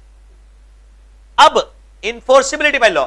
इनफोर्सिबिलिटी by law का मतलब कोर्ट आपकी हेल्प करेगा या आपको भगा देगा, भागो यहां से, उसको बोलते हैं इनफोर्सिबल। कोर्ट कब हेल्प करेगा? जब ये सारी शर्तें पास हो। क्या क्या शर्त है? पहली शर्त क्या है? पहली ये शर्त है हमारी, intention to create legal relationship. मजाक नहीं होना चाहिए, सोशल एग्रीमेंट नहीं होना चाहिए, डोमेस्टिक अरेंजमेंट नहीं होना चाहिए, बिजनेस एग्रीमेंट हो या फिर इवन सोसाइटी का भी कुछ कुछ एग्रीमेंट, रिलेशनशिप का, शादी का वादा करना, that is a valid intention. वहां पर अगर शादी का वादा करके किसी से तोड़ दिया, क्या तुम मुझसे शादी करोगी? हां मैं तुमसे शादी करूंगी। तो यहां पर अगर आपने तोड़ दिया या वादा, किसी का दिल तोड़ दिया, तब कोर्ट आपकी हेल्प करेगा, कॉन्ट्रैक्ट करेगा, कॉन्ट्रैक्ट है ये, कोर्ट आपकी हेल्प करेगा, बोलेगा कि आपने गलत काम किया। अब आप आइए, इनफोर्सिबिलिटी बाय लॉ में पहला पॉइंट समझ में आ गया, intention to create legal relationship. मजाक मजाक की बात नहीं होनी चाहिए, सोशल एग्रीमेंट नहीं होना चाहिए, पार्टी का अरेंजमेंट या फिर कार्ड पार्टी या दारू पार्टी या फिर बर्थडे पार्टी, ये सब बकवास नहीं होनी चाहिए। और domestic arrangement between husband and wife, भैया हस्बैंड एंड वाइफ का झगड़ा क्या कोर्ट सुलझाएगा? पागल है क्या भैया? निकलो यहां से। अब दूसरा आता है कंसीडरेशन। अब ये कंसीडरेशन क्या है? कंसीडरेशन का मतलब क्या हो? मेरे को उसको हटाना पड़ेगा, मिटाना पड़ेगा। कंसीडरेशन का मतलब क्या होता है? कंसीडरेशन का मतलब होता है something in return, quid pro क्वो। क्या होता है? एक बार फिर से बोलो। कंसीडरेशन का मतलब होता है समथिंग इन रिटर्न। मैंने अगर आपको कुछ दिया तो आप में मुझे कुछ ना कुछ तो दीजिए। मैं ही आपको दे रहा हूं, आप मुझे कुछ दे ही नहीं रहे, तो भैया सौदा वैलिड कैसे होगा? मैंने आपको कुछ दिया, आप में मुझे कुछ ना कुछ तो दीजिए रिटर्न में। क्या फ्री में मैं काम करते रहूंगा? नहीं समझे सर, फिर से बोलिए सर। कंसीडरेशन का मतलब होता है something in return, quid pro quo, लेन देन होना चाहिए। क्या होना चाहिए? लेन देन। एग्जाम्पल देता हूं, अगर हमारे तुम्हारे बीच में लेन देन नहीं है, मैंने तुमको गिफ्ट देने का प्रॉमिस किया और फिर गिफ्ट देने से मना कर दिया, भैया मेरी इच्छा नहीं दूंगा मैं, कौन रोकेगा मेरे को? कोर्ट में जाओगे क्या? जाओ। कोर्ट बोलेगा भागो यहां से, कोर्ट बोलेगा भागो यहां से, कोई गिफ्ट नहीं देना पड़ेगा, कोई तुमको गिफ्ट देने की दरकार बिल्कुल नहीं है। क्यों नहीं है सर? एक बात बताओ, कई बार हम लोग किसी से बहुत इंप्रेस होकर हम लोग उसको गिफ्ट देने का प्रॉमिस करते, हाँ तुम्हारी बात में तो बिल्कुल बहुत दम है, मैं तुमको पक्का, अच्छा तुम इतना अच्छा काम कर रहे हो, गरीब बच्चों को खिला रहे हो, ऑर्फनेज है तुम्हारा, ठीक है मैं तुमको 5 करोड़ रुपए दूंगा, मैं अपनी पूरी संपत्ति दे दूंगा। तो बोल दिया तो बोल दिया, इसका मतलब ये थोड़ी ना है कि वो दे देना पड़ेगा, वहां पर कोई कंसिडरेशन की दरकार नहीं। मैं तुमको एक और एग्जांपल दूं, मान लो तुम एग्जामिनेशन दे दी, एग्जाम कोई स्टूडेंट का, मान लो तुम्हारा नहीं, कोई एक स्टूडेंट का, तुम्हारा तो अच्छा ही जाएगा, कोई एक स्टूडेंट का एग्जाम मीडियम गया, मतलब मन में डर है उसको पास होगा नहीं होगा पता नहीं है, तो वो क्या किया, वो रोज मंदिर जाता है, भगवान की पूजा करता है, शिव जी पर जल चढ़ाता है, मंदिर की साफ सफाई करता है और प्रार्थना करता है, हर भगवान के यहां पर भोग खाता है। अब पंडित जी जब प्रसाद लेता है, चरणामृत लेता है, पंडित जी आशीर्वाद दीजिए, वत्स सुखी रहो। एक दिन ऐसा हुआ, 2 दिन ऐसा हुआ, एग्जाम के बाद तो रिजल्ट निकलने में 2 महीने से ऊपर का टाइम लगता है। पंडित जी ने एक बार बोला कि बेटा क्या बात है, हम तुमको देख रहे हैं बहुत परेशान रहते हो। नहीं ऐसे ही पंडित जी, बस कोई खास बात नहीं है। नहीं बेटा कुछ तो बात है, छोड़िए ना, क्या करेंगे? नहीं बताओ ना क्या बात है, हम भगवान से तुम्हारे लिए प्रार्थना करेंगे, तुम्हारी मनोकामना पूरी होगी। पंडित जी बात ऐसा है कि मैंने एग्जाम दिया है पर एग्जाम मेरा अच्छा नहीं गया, मेरे को मन में डर है, मैं पास होऊंगा कि नहीं होऊंगा पता नहीं है मेरे को। पापा मम्मी को तो मैंने बताया नहीं। अरे बताओगे कैसे? पापा मम्मी को बताओगे तो मार पड़ेगी। इसमें चिंता करने की क्या है? तुम एक काम करो, मंदिर में थोड़ा टूट फूट है, उसको ठीक करवाने का प्रॉमिस कर दो। अरे प्रॉमिस मतलब प्रण ले लो, हम प्रार्थना करेंगे, जरूर तुम्हारी मनोकामना पूरी होगी। कितना लगेगा? पंडित जी ने बोला मैंने लेबर से बात किया है, 20,000 रुपए लगेगा। तुम एक काम करो, 20 मत दो, 11,000 दे दो, बाकी हम अरेंज कर ले। तुमने बोला ठीक है भाई 11,000 दे देंगे। 11,000 कुछ ज्यादा नहीं हो गया? अरे 6 महीना एग्जाम से थोड़ी ना ज्यादा हो गया। तो तुमने प्रॉमिस कर दिया, ठीक है। अब रिजल्ट निकल गया और तुम पास हो गए। थोड़े दिन बाद रिजल्ट आया, तुम पास हो गए। भगवान के दर्शन करने आए, बहुत खुश थे, बहुत चहक रहे थे, मन में डर था, फिर भी पास हो गए। पंडित जी ने पूछा क्या बात है बेटा, क्या हुआ रिजल्ट? पास हो गए पंडित जी। तो 11,000 रुपया दे दो। तुम्हारी नीयत बदल गई, स्टूडेंट की नीयत बदल गई। बोला मेहनत तो मैंने किया था, एग्जाम के बाद में मैंने प्रॉमिस किया था, थोड़ी ना मेरा आंसर शीट चेंज हो गया, भगवान ने चेंज कर दिया। रहने दीजिए, क्या देंगे? नहीं देंगे। अब पंडित जी तुम्हारे अगेंस्ट में केस कर दिए, कोर्ट में चले गए। ये क्या, कोर्ट में चले गए। जज साहब के सामने तुम और पंडित जी हैं। जज साहब, मान लो मैं जज हूं, यहां पर तुम हो, यहां पर पंडित जी। क्या तुमने तुमसे पूछ रहा हूं, क्या तुमने प्रॉमिस किया था मंदिर में 11,000 रुपए देने का? हाँ प्रॉमिस किया था। फिर दिया क्यों नहीं? मन बदल गया मेरा। कोई बात नहीं दिया तो नहीं दिया। अरे कोर्ट बोलेगा कोई बात नहीं, क्यों? क्योंकि कंसिडरेशन नहीं है। क्या चीज नहीं है? कंसिडर, समथिंग इन रिटर्न नहीं है, समथिंग इन रिटर्न नहीं है। तुम मंदिर में पैसे दे रहे हो, पर पुजारी जी तुमको मंदिर में क्या दे रहे हैं? सर आशीर्वाद दे रहे हैं। कोर्ट बोलता है इन सब चीजों को कानून नहीं मान। सर ब्लेसिंग्स दे रहे हैं, डोंट रिकॉग्नाइज। कोर्ट बोलता है कंसीडरेशन जो होता है वो रियल होना चाहिए, इल्यूजन नहीं होना चाहिए, फालतू की बकवास नहीं होनी चाहिए। आशीर्वाद, इज्जत, प्यार, मोहब्बत, ये सब बकवास हम लोग को नहीं पता। It must be real, it must not be an illusion. और उसके साथ साथ रियल और इल्यूजन नहीं होना चाहिए, और साथ साथ में तुम्हारी औकात होनी चाहिए देने की, कंपिटेटिव होना चाहिए। अब तुम बोल दोगे किसी को चांद तारे तोड़ कर ले आऊंगा, पागल हो गया, उसका करोगे क्या? करोगे क्या उसका? It should not be an illusion, illusion नहीं होना चाहिए। तो अगर आपने कुछ प्रॉमिस किया देने का, तो सामने वाले से भी कुछ मिलना चाहिए। सर क्या मिल रहा है? आशीर्वाद मिल रहा है। कोर्ट बोलते हैं सब बकवास है, इन सबको हम लोग नहीं मानते। आशीर्वाद देना, इज्जत देना, प्यार देना, मोहब्बत देना, क्या है सब? कुछ सब्सटैंशियल रियल चीज दीजिए जिसको लॉ मानता हो, कानून मानता हो। कंसिडरेशन का मतलब होता है समथिंग इन रिटर्न। तुमने अगर कुछ दिया है तो आपको मुझे कुछ ना कुछ तो देना होगा। अगर कुछ भी नहीं, अच्छा कुछ का मतलब सर थोड़ा सा ही कुछ दो, अरे थोड़ा ही कुछ दो, कुछ ना कुछ तो देना होगा, वरना कोर्ट हेल्प नहीं करेगा। हां पर इसका एक एक्सेप्शन है, इसका एक एक्सेप्शन है। उसका एक्सेप्शन में एक केस हुआ था, केदारनाथ वर्सेस गौरी मोहम्मद। केदारनाथ, जय भोलेनाथ, गौरी मोहम्मद, नाम सर कंफ्यूजन हो रहा है। गौरी मोहम्मद, केदारनाथ। हां, एक मुस्लिम आदमी था गौरी मोहम्मद, वो मंदिर में प्रॉमिस कर दिया कि हम पैसे चढ़ाएंगे,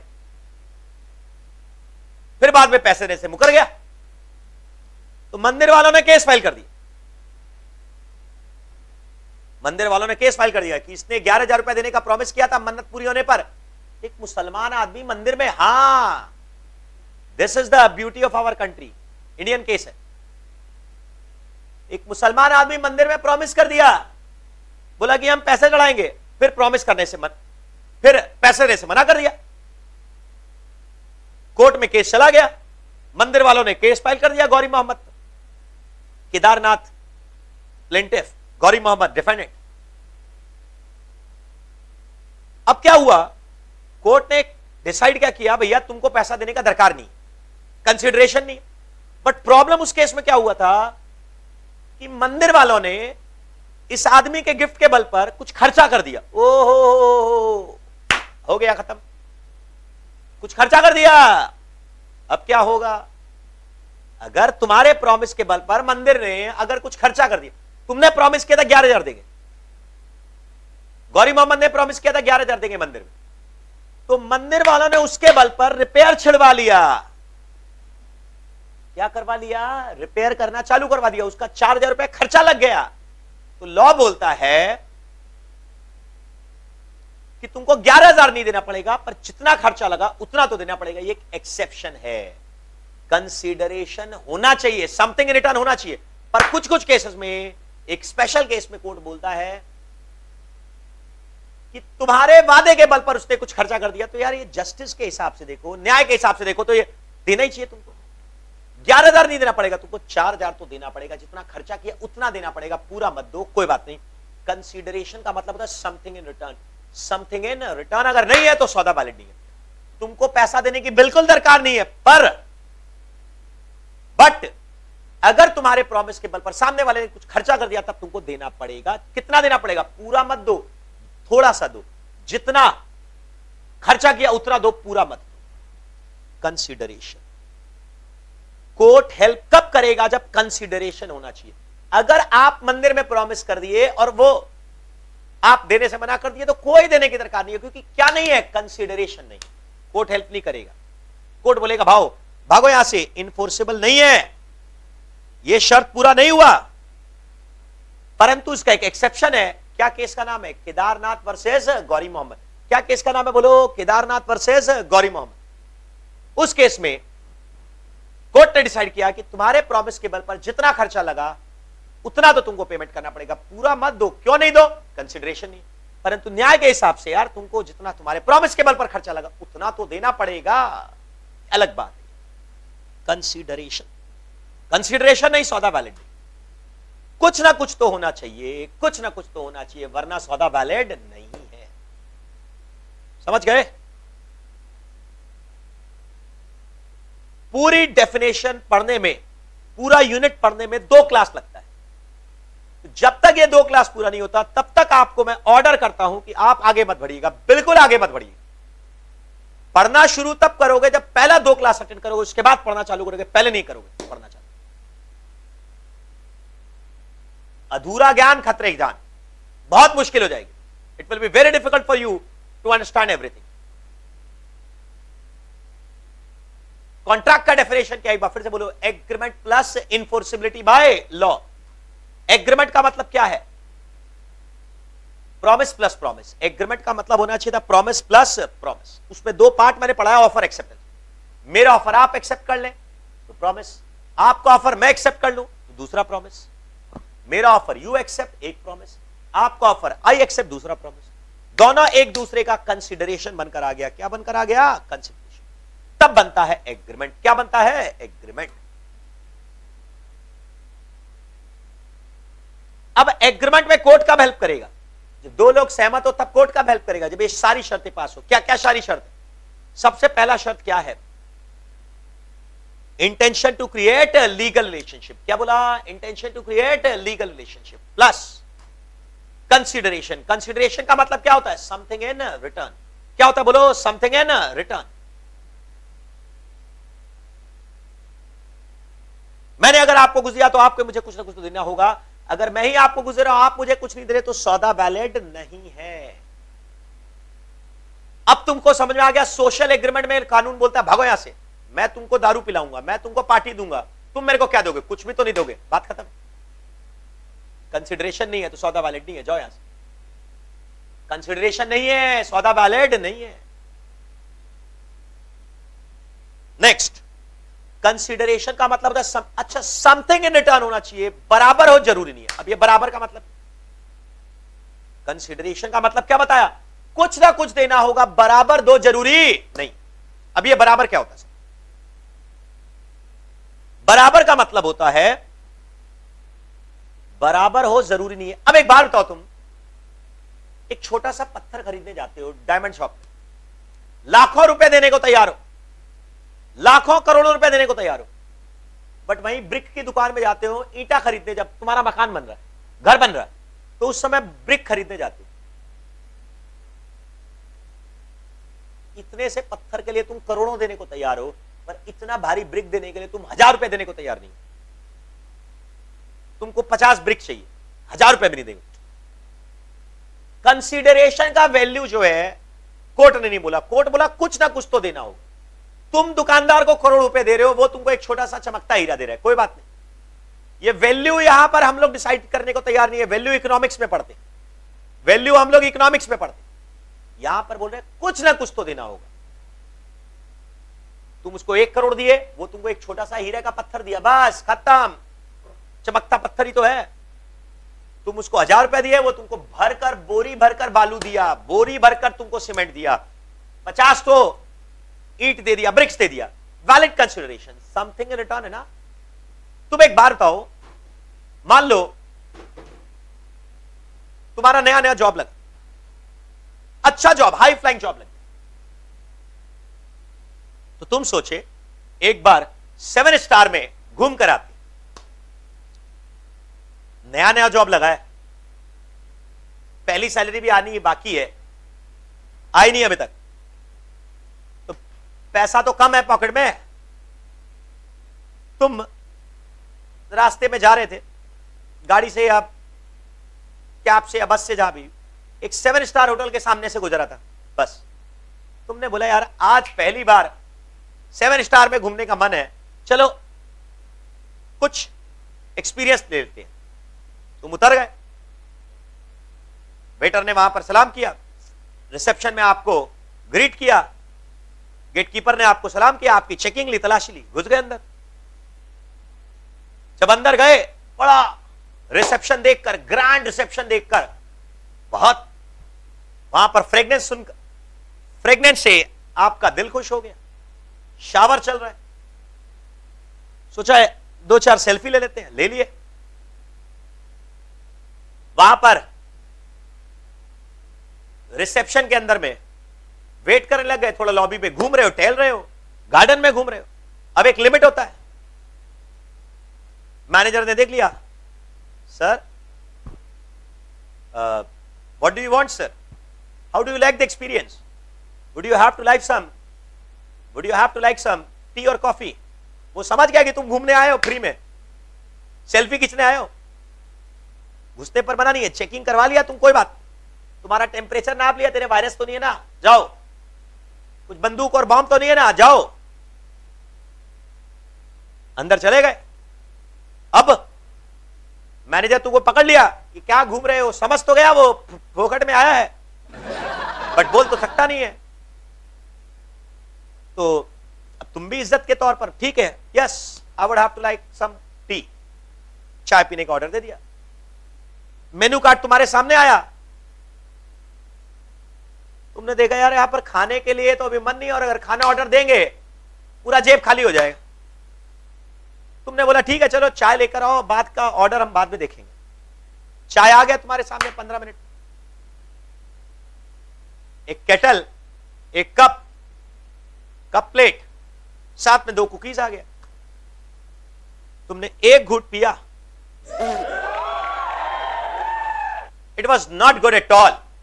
मानो अब कुछ बोल भी नहीं सकते, सर हमारे यहां तो ऐसी चाय बनती है, वेटर को बुलाकर पूछा, यस सर हमारे यहां तो ऐसी चाय बनती। अब बोले तो दूसरी बार रिप्लेस करवा दे, कैसी आपको पसंद है। तुमने बोला यार हम दूध नहीं लेते हैं, ब्लैक टी लेते हैं, अब मेरा मूड ही खराब हो गया, टेस्ट खराब हो गया। तो वो सोच रहा है तुमको दिखा नहीं था क्या, तुम सोच रहे हो कि इतना महंगा होटल और यहां पर जो खाए हम सब में तो नॉनवेज आइटम्स है, हमारे तो कुछ चलेगा ही नहीं। चलो ठीक है, चाय पीकर जैसा है पी लिए। अब बोला बिल मंगवाइए। बिल देखते ही तुम्हारा होश उड़ गया, अरे 700 रुपए, 800 रुपए, उसमें जीएसटी था 200 रुपए। तुमने सोचा इस जीएसटी में तो मेरा महीने भर का चाय आ जाता। 800 रुपए एक कप ऑफ टी, उससे बेटर चाय तुम रोड साइड स्टॉल पर 7-8 रुपीज में पी लेते, पर तुमको वहां पर 700-800 देना पड़ेगा कि 7-8 रुपए देना पड़ेगा। नहीं, हम तो 8 ही रुपए देंगे, हम जो रोड साइड स्टॉल पर पीते वही देना पड़ेगा। अरे भैया, कंसीडरेशन, समथिंग है ना, रिटर्न। वो आपको क्या दे रहा है, एक कप चाय, आप उसको क्या दे रहे हैं, 800। वैल्यू इज नॉट इंपॉर्टेंट, कुछ ना कुछ तो देना होगा, चाहे थोड़ा सा ही हो, कुछ ना कुछ तो देना होगा। सोशल एग्रीमेंट्स में आप एक दूसरे को कुछ नहीं देते, इसीलिए लॉ बोलता है सब बेकार है। कुछ ना कुछ आपको देना होगा तभी सौदा वैलिड है, वरना सौदा वैलिड नहीं होता। यह है कंसिडरेशन, समथिंग इन रिटर्न। क्या है ये, समथिंग इन रिटर्न। कुछ ना कुछ आपको देना होगा, नहीं तो सौदा वैलिड नहीं है। सर केदारनाथ वर्सेस गौरी मोहम्मद में क्या हुआ था, प्रॉमिस कर दिया आप मंदिर में देने का, फिर भी पैसा नहीं दिया, मत दो, परंतु तुम्हारे प्रॉमिस के बल पर जितना खर्चा लगा उतना तो आपको देना होगा, उससे आप नहीं बच सकते। कंसीडरेशन का मतलब समझ में आया, क्विड प्रो क्वो, लेन देन, something in return, something in return. कुछ ना कुछ तो आपको देना होगा, वरना सौदा वैलिड नहीं है। अब सुनो नेक्स्ट, कंसिडरेशन के बाद है सर कोर्ट कब हेल्प करेगा, जब सारी शर्तें पूरी है। पहला क्या है, intention to create legal relationship, मजाक नहीं होना चाहिए। दूसरा शर्त क्या है, कंसिडरेशन, समथिंग इन रिटर्न। कहां पर इंटेंशन नहीं होती, domestic arrangement between husband and wife और सोशल एग्रीमेंट्स, ये सब में अरेंज इंटेंशन नहीं होती, मजाक नहीं होता। किसी मेहमान को आप बुलाते हैं, घर में रह जाओ, ये सब बेकार बात है, वो मान ही ले नहीं हम तो घर में ही रहेंगे तुम्हारे। Consideration, something in return, something in return की nothing in return, something in return. कुछ ना कुछ तो आपको देना होगा, वरना सौदा वैलिड नहीं है, वरना सौदा वैलिड नहीं है। इसको बोलते हैं कंसिडरेशन। तीसरा होता है कैपेसिटी टू कॉन्ट्रैक्ट। लॉ बोलता है कोर्ट में तुम तभी आना जब तुम केपेबल हो। अच्छा एक मिनट रुको, कंसिडरेशन रियल होना चाहिए, कंपिटेंट होना चाहिए, इमेजिनरी नहीं होना चाहिए, इल्यूशन नहीं होना चाहिए, बकवास नहीं होना चाहिए। कंसिडरेशन रियल, इमेजिनरी, रियल होना चाहिए, कंपिटेंट होना चाहिए, इमेजिनरी नहीं होना चाहिए, इल्यूजन नहीं, बकवास नहीं होना चाहिए। कुछ ना कुछ तो कंसिडरेशन होना चाहिए। सर अपने सर पर मसाज करवा रहे हैं, वैलिड कंसिडरेशन की not a valid consideration? Yes. आप उसको पैसे दे रहे हैं सैलून में और वो आपकी मसाज कर रहा है, सर्विसेज आर वैलिड। मैं आपको पढ़ा रहा हूं, आप मुझे फीस दे रहे हैं, वैलिड कंसिडरेशन। इनको लॉ मानता है, रियल है, इमेजिनरी नहीं है, ये इल्यूजनरी नहीं है, कंपिटेंट है। मैं आपको पढ़ाने के लिए कंपिटेंट हूं, आप फीस देने के लिए कंपिटेंट है। वैलिड कंसिडरेशन, वैलिड कंसिडरेशन नहीं है तो सौदा वैलिड नहीं है। मंदिर में प्रॉमिस कर दिया तो भी तुमको पैसा देने का दरकार नहीं है कानूनी तौर पर तुम्हारे प्रॉमिस के पर जितना खर्चा लगा उतना आपको देना पड़ेगा। ये बोला था कौन? केदारनाथ वर्सेस गौरी मोहम्मद। कौन बोला था? केदारनाथ वर्सेस गौरी मोहम्मद। नेक्स्ट है कैपेसिटी टू कॉन्ट्रैक्ट। लॉ बोलता है सिर्फ 3 लोग केपेबल है। लॉ बोलता है 3 लोग केपेबल है। सर एक केस लॉ आप लिखवाए नहीं? आएगा, आएगा, सब आएगा। सिर्फ 3 लोग सौदा कर सकते हैं।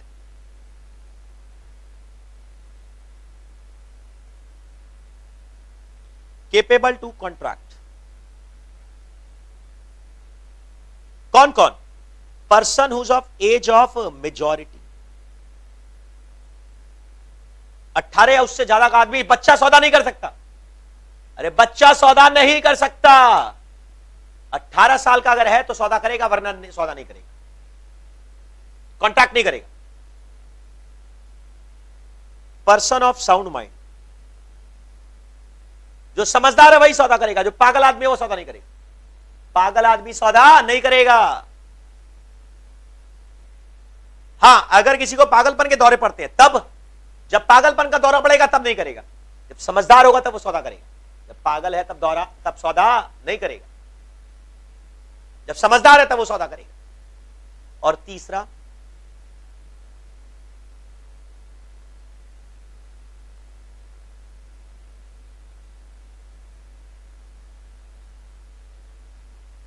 Person not disqualified from law.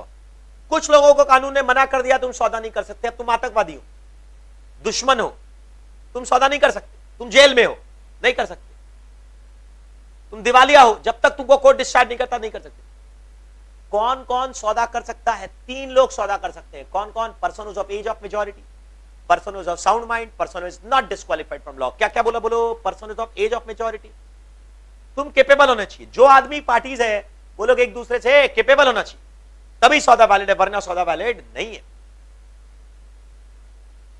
As of majority का मतलब क्या है? 18 साल या उससे ऊपर का आदमी सौदा कर सकता है, बाकी कोई आदमी सौदा नहीं कर सकता।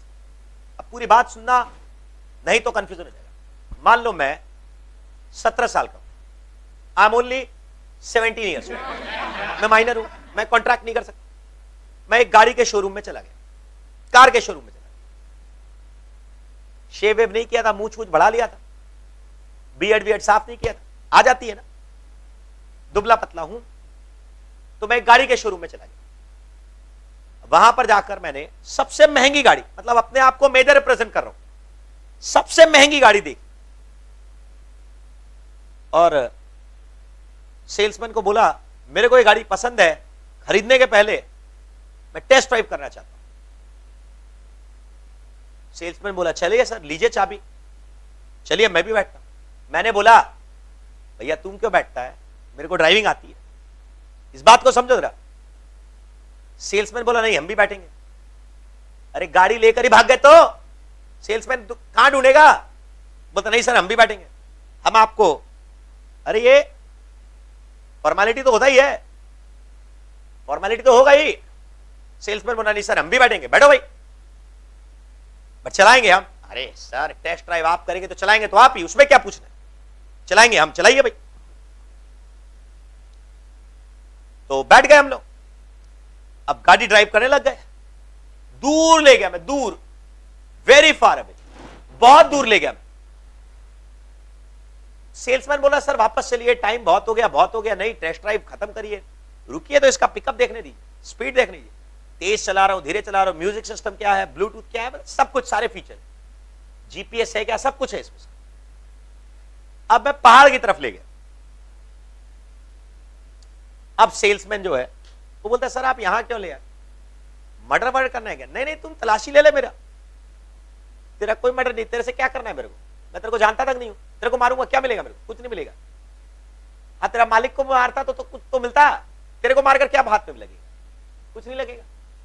ठीक।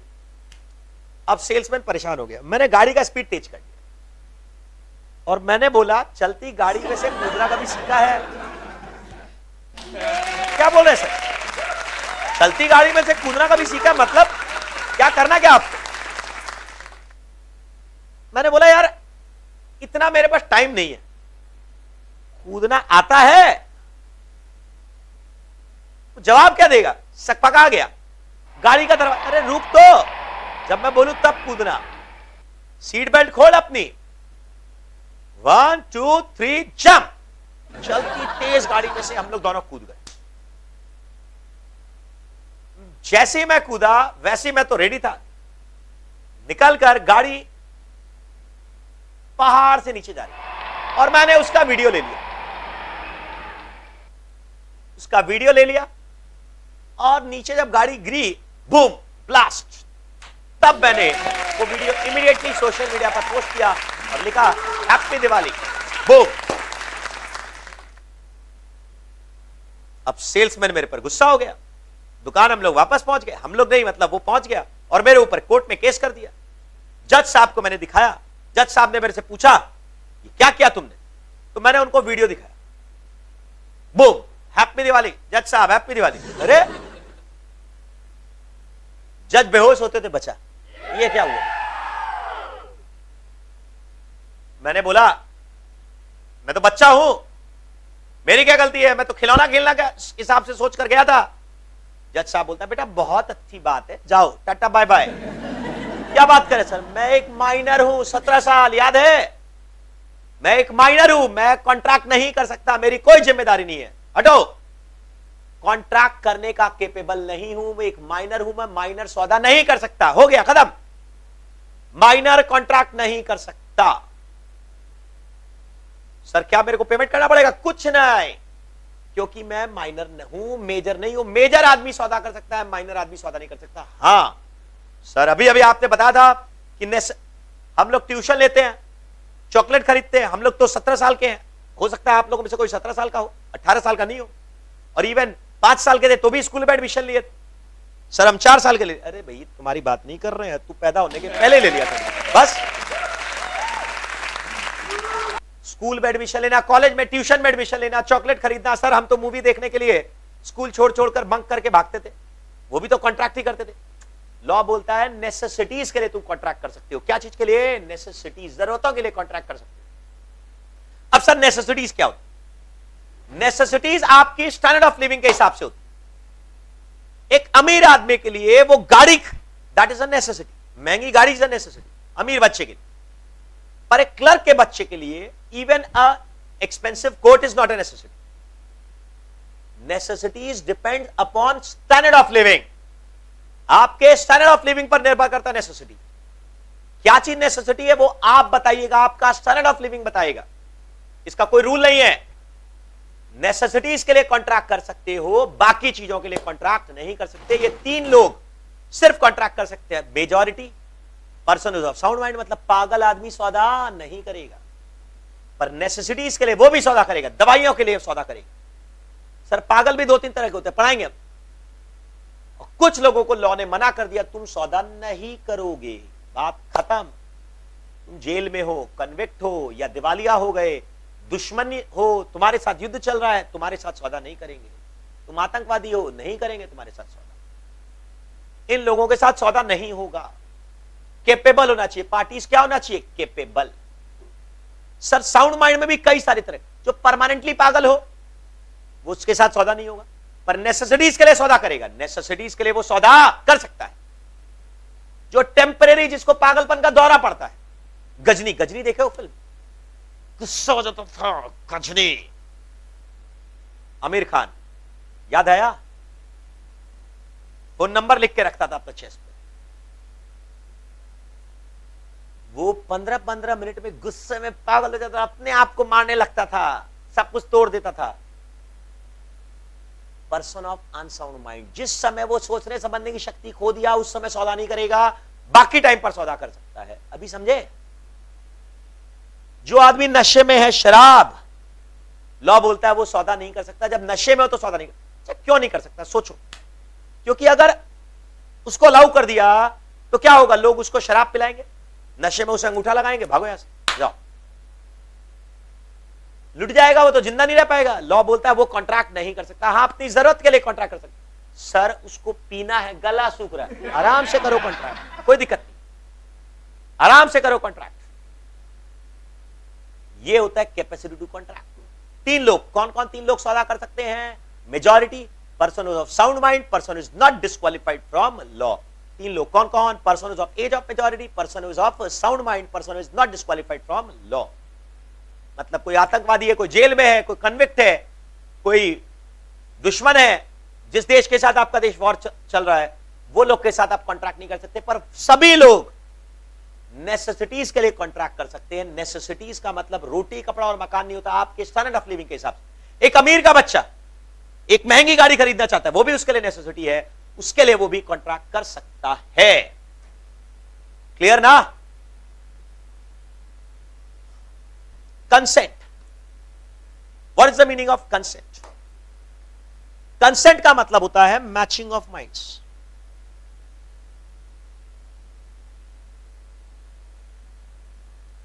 कंसेंसस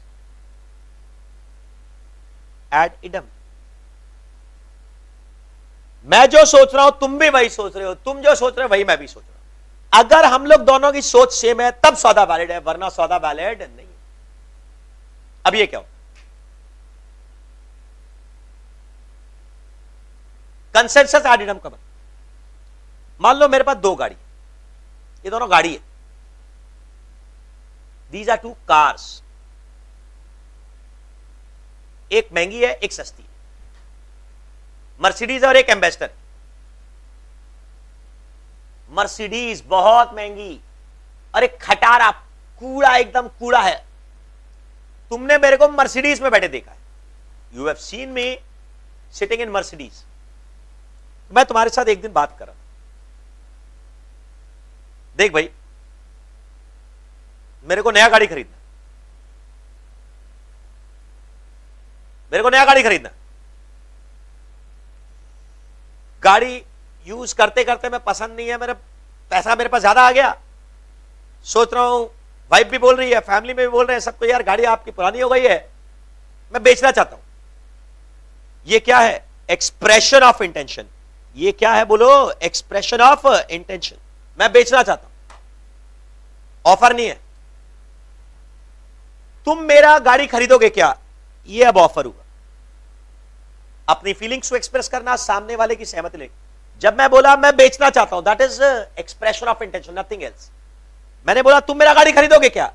तब ये ऑफर हुआ। तब क्या हो गया? ये ऑफर। 10 लाख में खरीदना चाहता, 10 लाख में बेचना चाहता हूं मैं, खरीदोगे क्या? तुमने बोला हां सर बिल्कुल खरीदना चाहता हूं, यस, एक्सेप्ट कर लिया मेरा ऑफर, तुमने एक्सेप्ट कर लिया। गाड़ी खरीदोगे क्या? हां। 10 लाख में खरीदोगे क्या? हां। कंसिडरेशन भी है, लीगल रिलेशनशिप भी है, सब कुछ ठीक है। मैं और तुम दोनों मेजर है, कैपेसिटी टू कॉन्ट्रैक्ट भी है,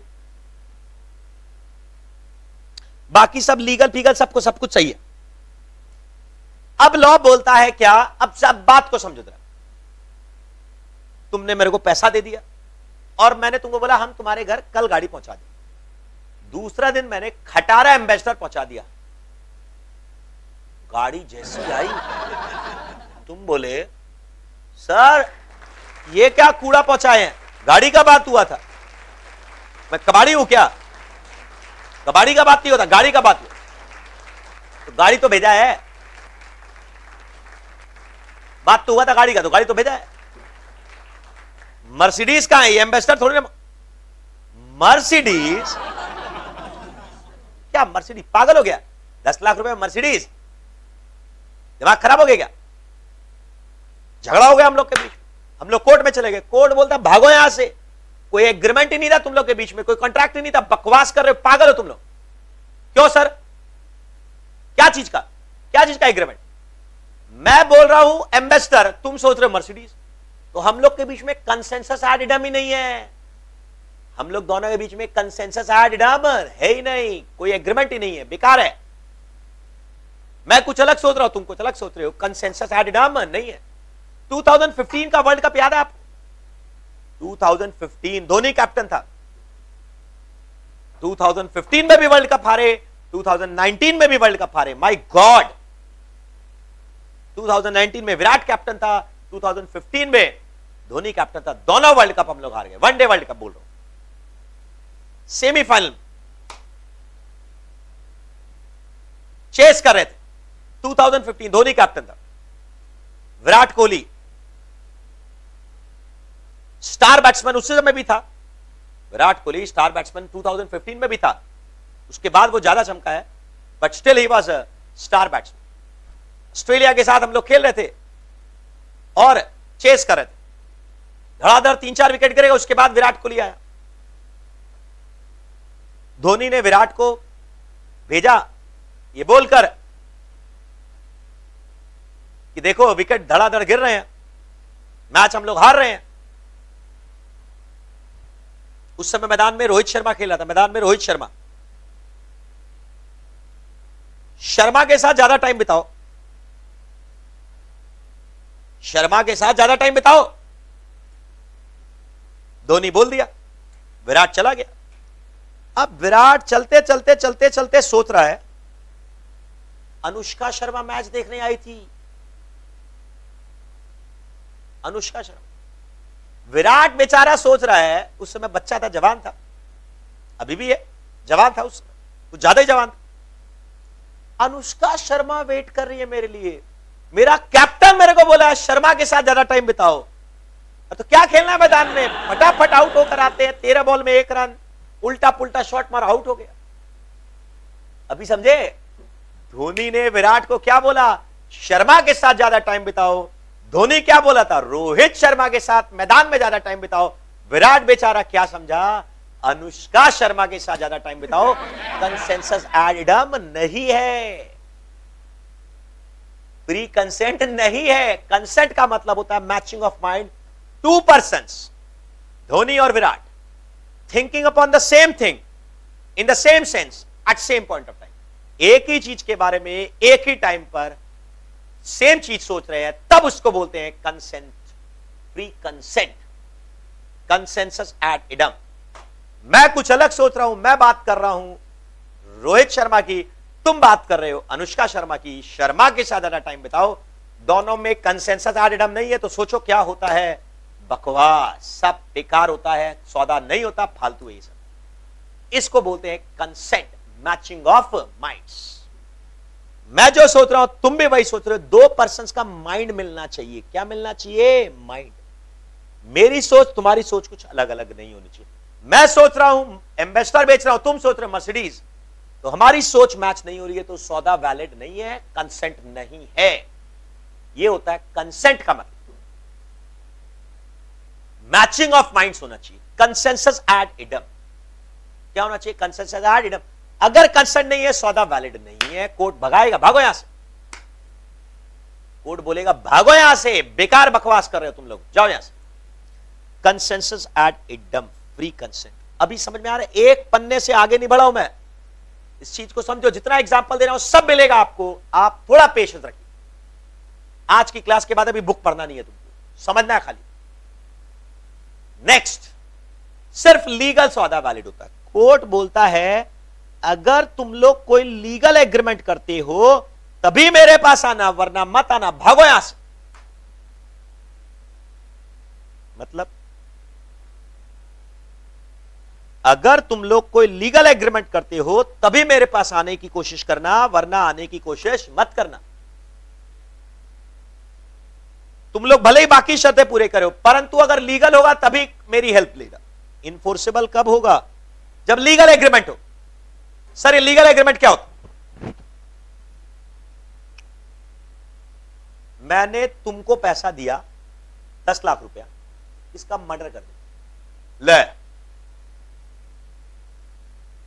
मैंने तुमको 10 लाख रुपया दिया, ए ने बी को 10 लाख रुपया दिया, सी को उड़ा दे, बिच क्या। मैंने तुमको पैसा दे दिया पर तुमने इसका मर्डर नहीं किया। हम लोग जज साहब के पास चले गए, जज साहब देखे इंसाफ, इंसाफ, ऑफर एक्सेप्टेंस था, मैंने इसको ऑफर दिया था, तुम मर्डर करोगे क्या? हां करेंगे। पैसा दोगे क्या? 10 लाख। हां देंगे।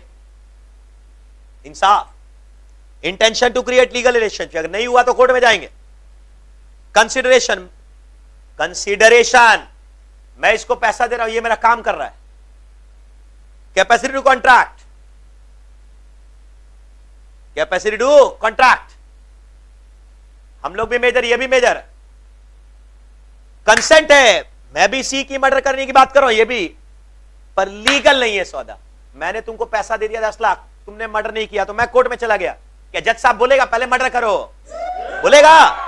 कभी नहीं बोलेगा, क्योंकि सौदा लीगल नहीं है, सौदा लीगल नहीं है। तुमने किसी कॉलेज के प्रिंसिपल को पैसा खिलाया 10 लाख रुपया, बोला मेरा एडमिशन ले लो, तुम्हारा एडमिशन हो गया पर पैसा नहीं दिया, तुमने पैसा नहीं दिया, प्रिंसिपल चला गया कोर्ट में, बोला मेरा पैसा निकलवाओ, होगा, मिलेगा, नहीं मिलेगा, भागो ऐसे। कोर्ट बोलेगा रुक जा अभी, आ जेल में आ तुम लोग दोनों। कोर्ट इस एग्रीमेंट को इन्फोर्स नहीं करेगा। सर तुमने पैसा दे दिया पर प्रिंसिपल ने एडमिशन नहीं दिया, अब क्या बोलते हो? प्रिंसिपल ने एडमिशन नहीं दिया, कोर्ट हेल्प करेगा तुम्हारी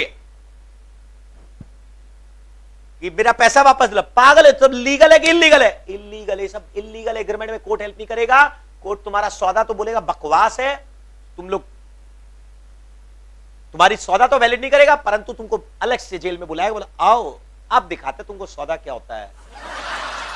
बहुत तुम लोग को गर्मी चढ़ी है ना, गलत काम करते, देश का कानून तोड़ते।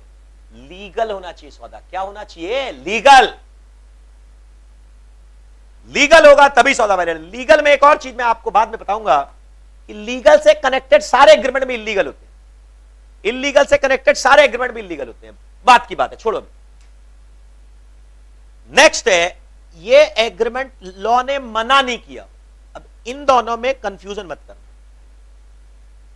इलीगल अगर होता है तो यहां पर जेल भी जाना पड़ता है, पर सौदा भी कैंसिल होता है।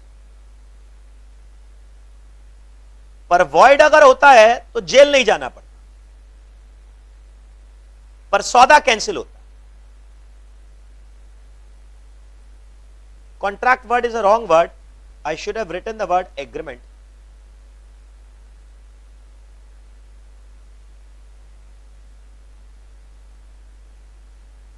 सौदा भी कैंसिल होगा और जेल भी जाना पड़ेगा, इलीगल।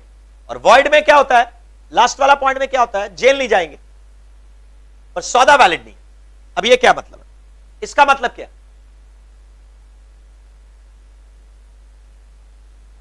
खिड़की खोलकर आओ तो जरा देखो बाहर में मौसम कैसा। आगे देखकर, मौसम बहुत बढ़िया है सर, चंगा है, सही में चंगा है। क्या लगता है बरसात आएगा? नहीं सर अभी बारिश नहीं आएगा। मैं बोलता हूं आएगा, पक्का आएगा। नहीं सर एकदम नहीं आएगा। मैं बोलता हूं 1 घंटे में भयानक बारिश आएगी। सर धूप निकली हुई है, कहां से बारिश आएगा? चैलेंज।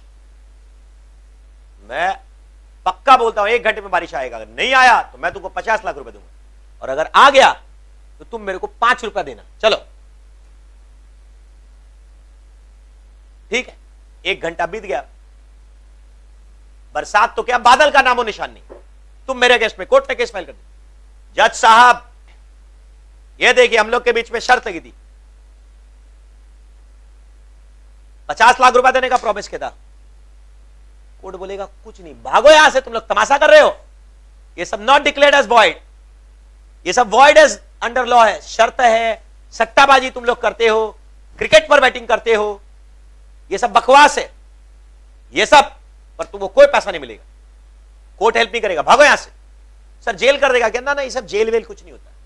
जेल होता है क्रिकेट बैटिंग में होता है, वो अलग बात है, वो भी समय के साथ साथ देश में, इंडिया में भी लीगल हो जाएगा, वो बात की बात।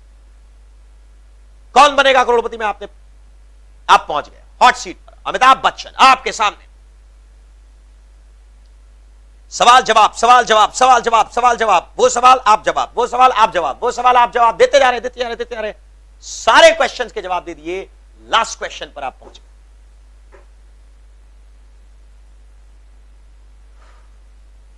अमिताभ बच्चन आपके सामने, यह रहा अंतिम प्रश्न आपके कंप्यूटर स्क्रीन पर। 2019 के एंड पर 2020 के शुरुआत में कोरोना वायरस की शुरुआत किस देश से हुई थी? और आपके सामने ऑप्शंस, कहां से शुरुआत हुई? मार्स, मून, वीनस या चाइना? आपने चाइना जवाब दिया। क्वेश्चन शुरू होने के पहले आपने बोला चाइना, ऐसा लॉक कर दिया। अरे क्वेश्चन आंसर ऑप्शन तो सुनिए। चाइना आपने जवाब दिया, आप बन गए महाकरोड़पति। यह रहा 5 करोड़ रुपए का चेक। ऑनलाइन बैंकिंग अभी चालू नहीं है, ऑनलाइन बैंकिंग करता है ना, ट्रांसफर नहीं चालू अभी। 5 करोड़ रुपए आप जीत गए। आपका तालियों से स्वागत, फूल आपके ऊपर बरसाए। आपका इंटरव्यू लिया गया, अलग अलग न्यूज में, अलग अलग मीडियाज में इंटरव्यू लिया गया। कपिल शर्मा आपको अपने शो पर बुला रहे हैं। आप बन गए महाकरोड़पति। अब आपने वो चेक बैंक में जमा कराया, वो चेक बाउंस हो गया। चेक बाउंस हो गया। तुमने केस फाइल कर दिया कौन बनेगा करोड़पति पर। बोला तुमने मेरे को प्रॉमिस किया था 5 करोड़ देने का, मैंने तुम्हारे सवाल का जवाब दिया है, मेरा 5 करोड़ रुपया लाओ। टीवी में सब रिकॉर्डिंग्स है, मैंने तो लाखों रुपए खर्च कर दिए अपना स्टेटस बनाने में, अपने नए कपड़े खरीदने में, नया घर सजाने में, लोगों का सेलिब्रेशन का पार्टी देने में लाखों रुपए खर्च कर दिए मैंने तो, और तुम्हारा चेक बाउंस हो गया। मेरे पैसे लाओ। कोर्ट बोलता है पागल, ये सब बकवास है, भागो यहां से, कुछ पैसा नहीं मिलेगा। सर केबीसी वाले को कुछ देना नहीं पड़ेगा ना, बेकार बात है, क्योंकि दीज आर वॉइड, ये सब जो सौदाबाजी सट्टाबाजी होते हैं सब बकवास है। हां अलग चीज है, स्टॉक एक्सचेंज के थ्रू अगर आप सट्टाबाजी करते हो तब वैलिड है, बट बाहर में अगर करते हो तो वैलिड नहीं। केबीसी में कभी आपको पैसा नहीं मिलेगा। सर वो लोग देते हैं क्या? वो लोग देते हैं, वो अलग बात है, पर अगर नहीं देते तो आप कानूनी तौर पर कुछ नहीं कर सकते। इस लॉ के अंदर बेकार है, बकवास है, these are declared as void. Sir jail हो जाएगी क्या तुमको? केबीसी में जीत कर आओगे तो जेल हो जाएगी क्या? अरे कॉन्ट्रैक्ट एग्रीमेंट कैंसिल होगा पर जेल नहीं होगी। कोर्ट हेल्प नहीं करेगा पर जेल नहीं करेगा। पर इलीगल में क्या है, एग्रीमेंट तो कैंसिल होगा, साथ साथ में जेल की हवा भी खानी पड़ेगी। यह डिफरेंस है। इसको बोलते हैं कॉन्ट्रैक्ट, मतलब सौदा ऐसा होना चाहिए जो सारी शर्तें पास करो। क्या तरह का सौदा होना चाहिए? कॉन्ट्रैक्ट का डेफिनेशन क्या है? एग्रीमेंट 5 पॉइंट्स में बताया था मैंने। एन एग्रीमेंट इनफोर्सेबल है लॉ। एग्रीमेंट का मतलब दो लोग अपनी सहमति व्यक्त करते हैं, दो लोग एक पॉइंट पर राजी होते हैं, उसको बोलते हैं एग्रीमेंट। और जब ये सारी शर्तें पास करे तब उसको आप क्या बोलते हैं? इनफोर्सेबल। कब इनफोर्सेबल होता है? फटाफट बताओ। जब ये सारी शर्तें पास करे। एग्रीमेंट का मतलब क्या होता है? Promise plus promise. एग्रीमेंट का मतलब क्या? Promise plus promise. उसमें 2 पार्ट हैं, ऑफर एक्सेप्टेंस, खाली समझाने के लिए। मेरा ऑफर आप एक्सेप्ट कर लें, प्रॉमिस। आपका ऑफर मैं एक्सेप्ट कर लूं, प्रॉमिस। प्रॉमिस और प्रॉमिस जोड़कर क्या बन गया? एग्रीमेंट। क्या बन गया? एग्रीमेंट। क्लियर ना? अब अगर ये एग्रीमेंट, हम लोग दोनों के बीच में जो सहमति हुई, ऑफर का मतलब क्या था? फीलिंग्स को एक्सप्रेस करना, सामने वाले की सहमति लेने की इच्छा थी, तब उसको बोलते हैं ऑफर। जब सामने वाला हां कर दे तब उसको बोलते हैं एक्सेप्टेंस। मेरा ऑफर, मेरा फीलिंग्स तुम्हारी सहमति लेने की थी, तुम जब एक्सेप्ट कर दिए तो ऑफर प्लस एक्सेप्टेंस, प्रॉमिस। मेरा ऑफर आपने एक्सेप्ट कर लिया, प्रॉमिस। आपका ऑफर मैंने एक्सेप्ट कर लिया, प्रॉमिस। प्रॉमिस प्लस प्रॉमिस क्या बन गया? एग्रीमेंट। और जब ये सारा शर्त पास करेगा तब बनेगा कॉन्ट्रैक्ट।